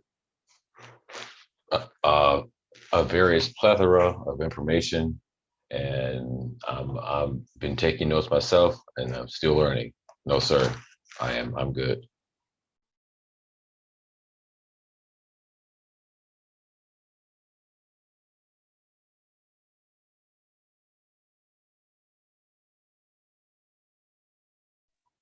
Constructive silence.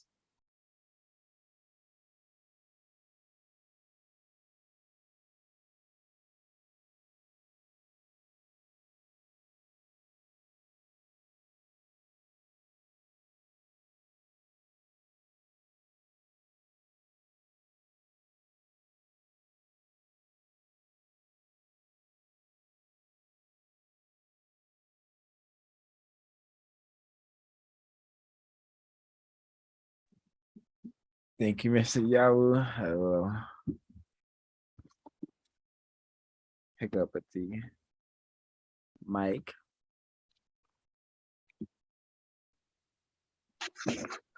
Can I be heard? Yes, sir. Okay. All right. Thank you. Can you repeat what you said at the end of it? It may have cut off for me. Just had. I was just saying, no, you thoroughly covered everything. I have nothing to say. Constructive silence. Understood. Thank you. Thank you.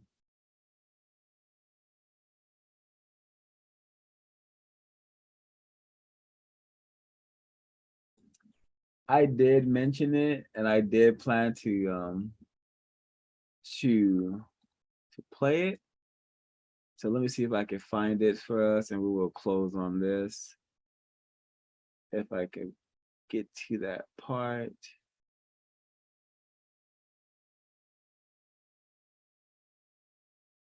All right.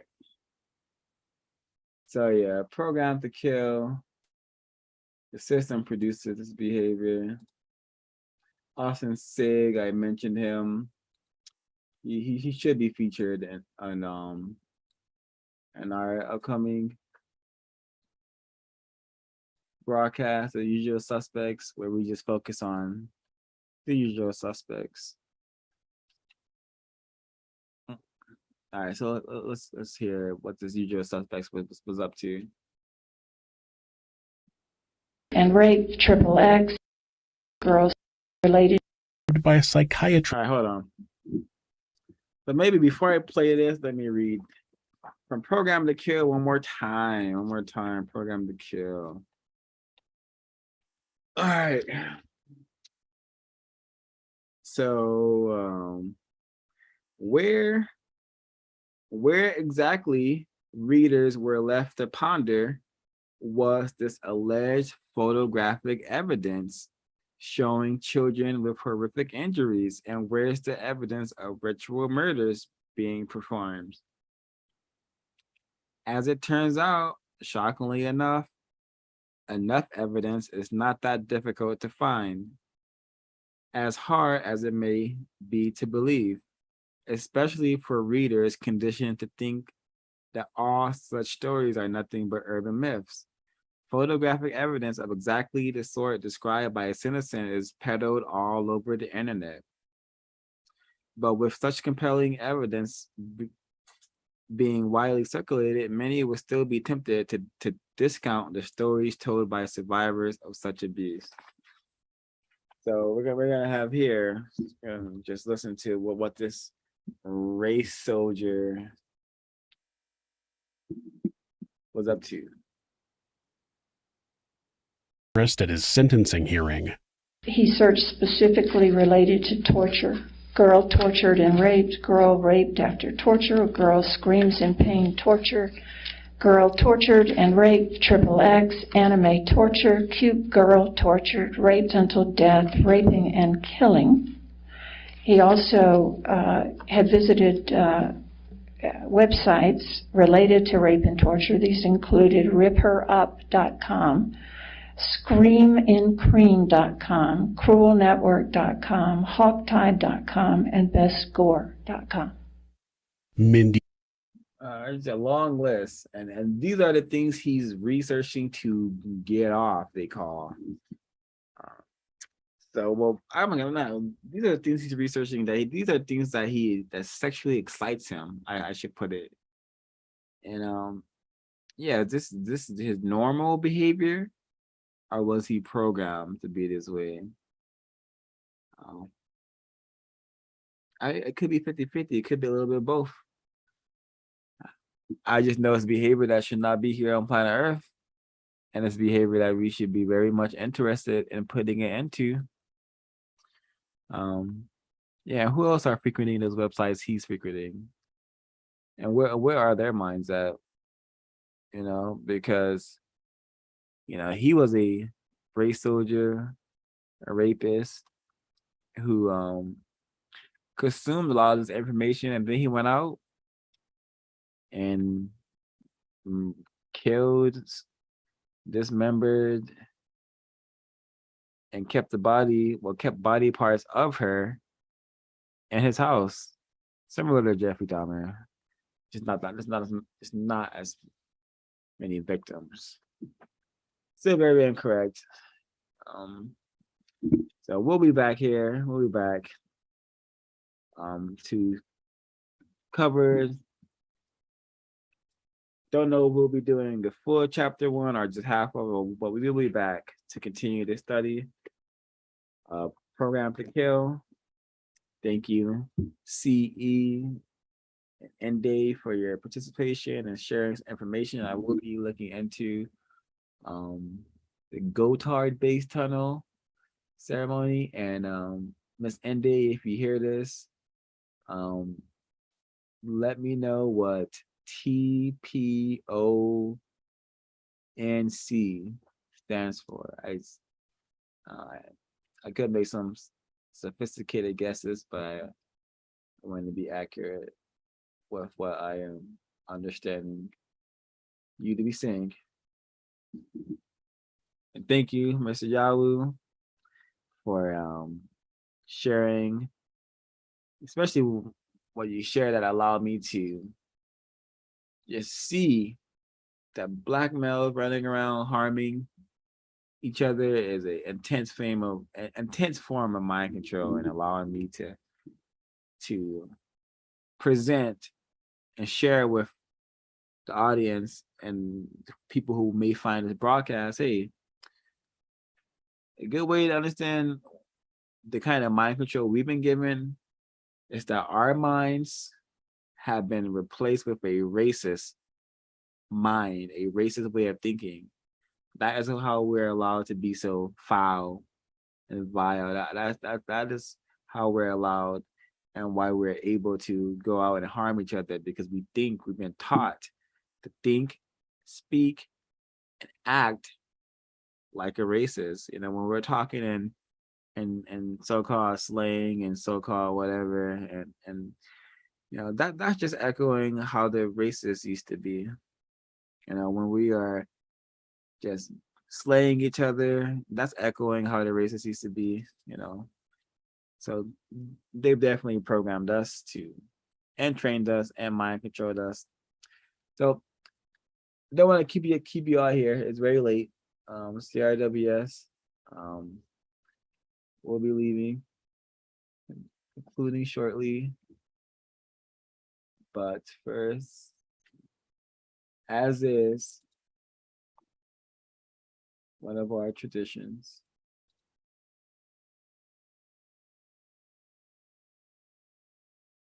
I must play two items. There are 2 items to play before we head out.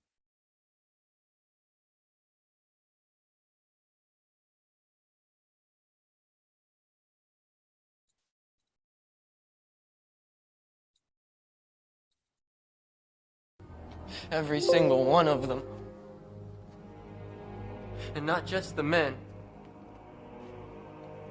but the women. And the children, too.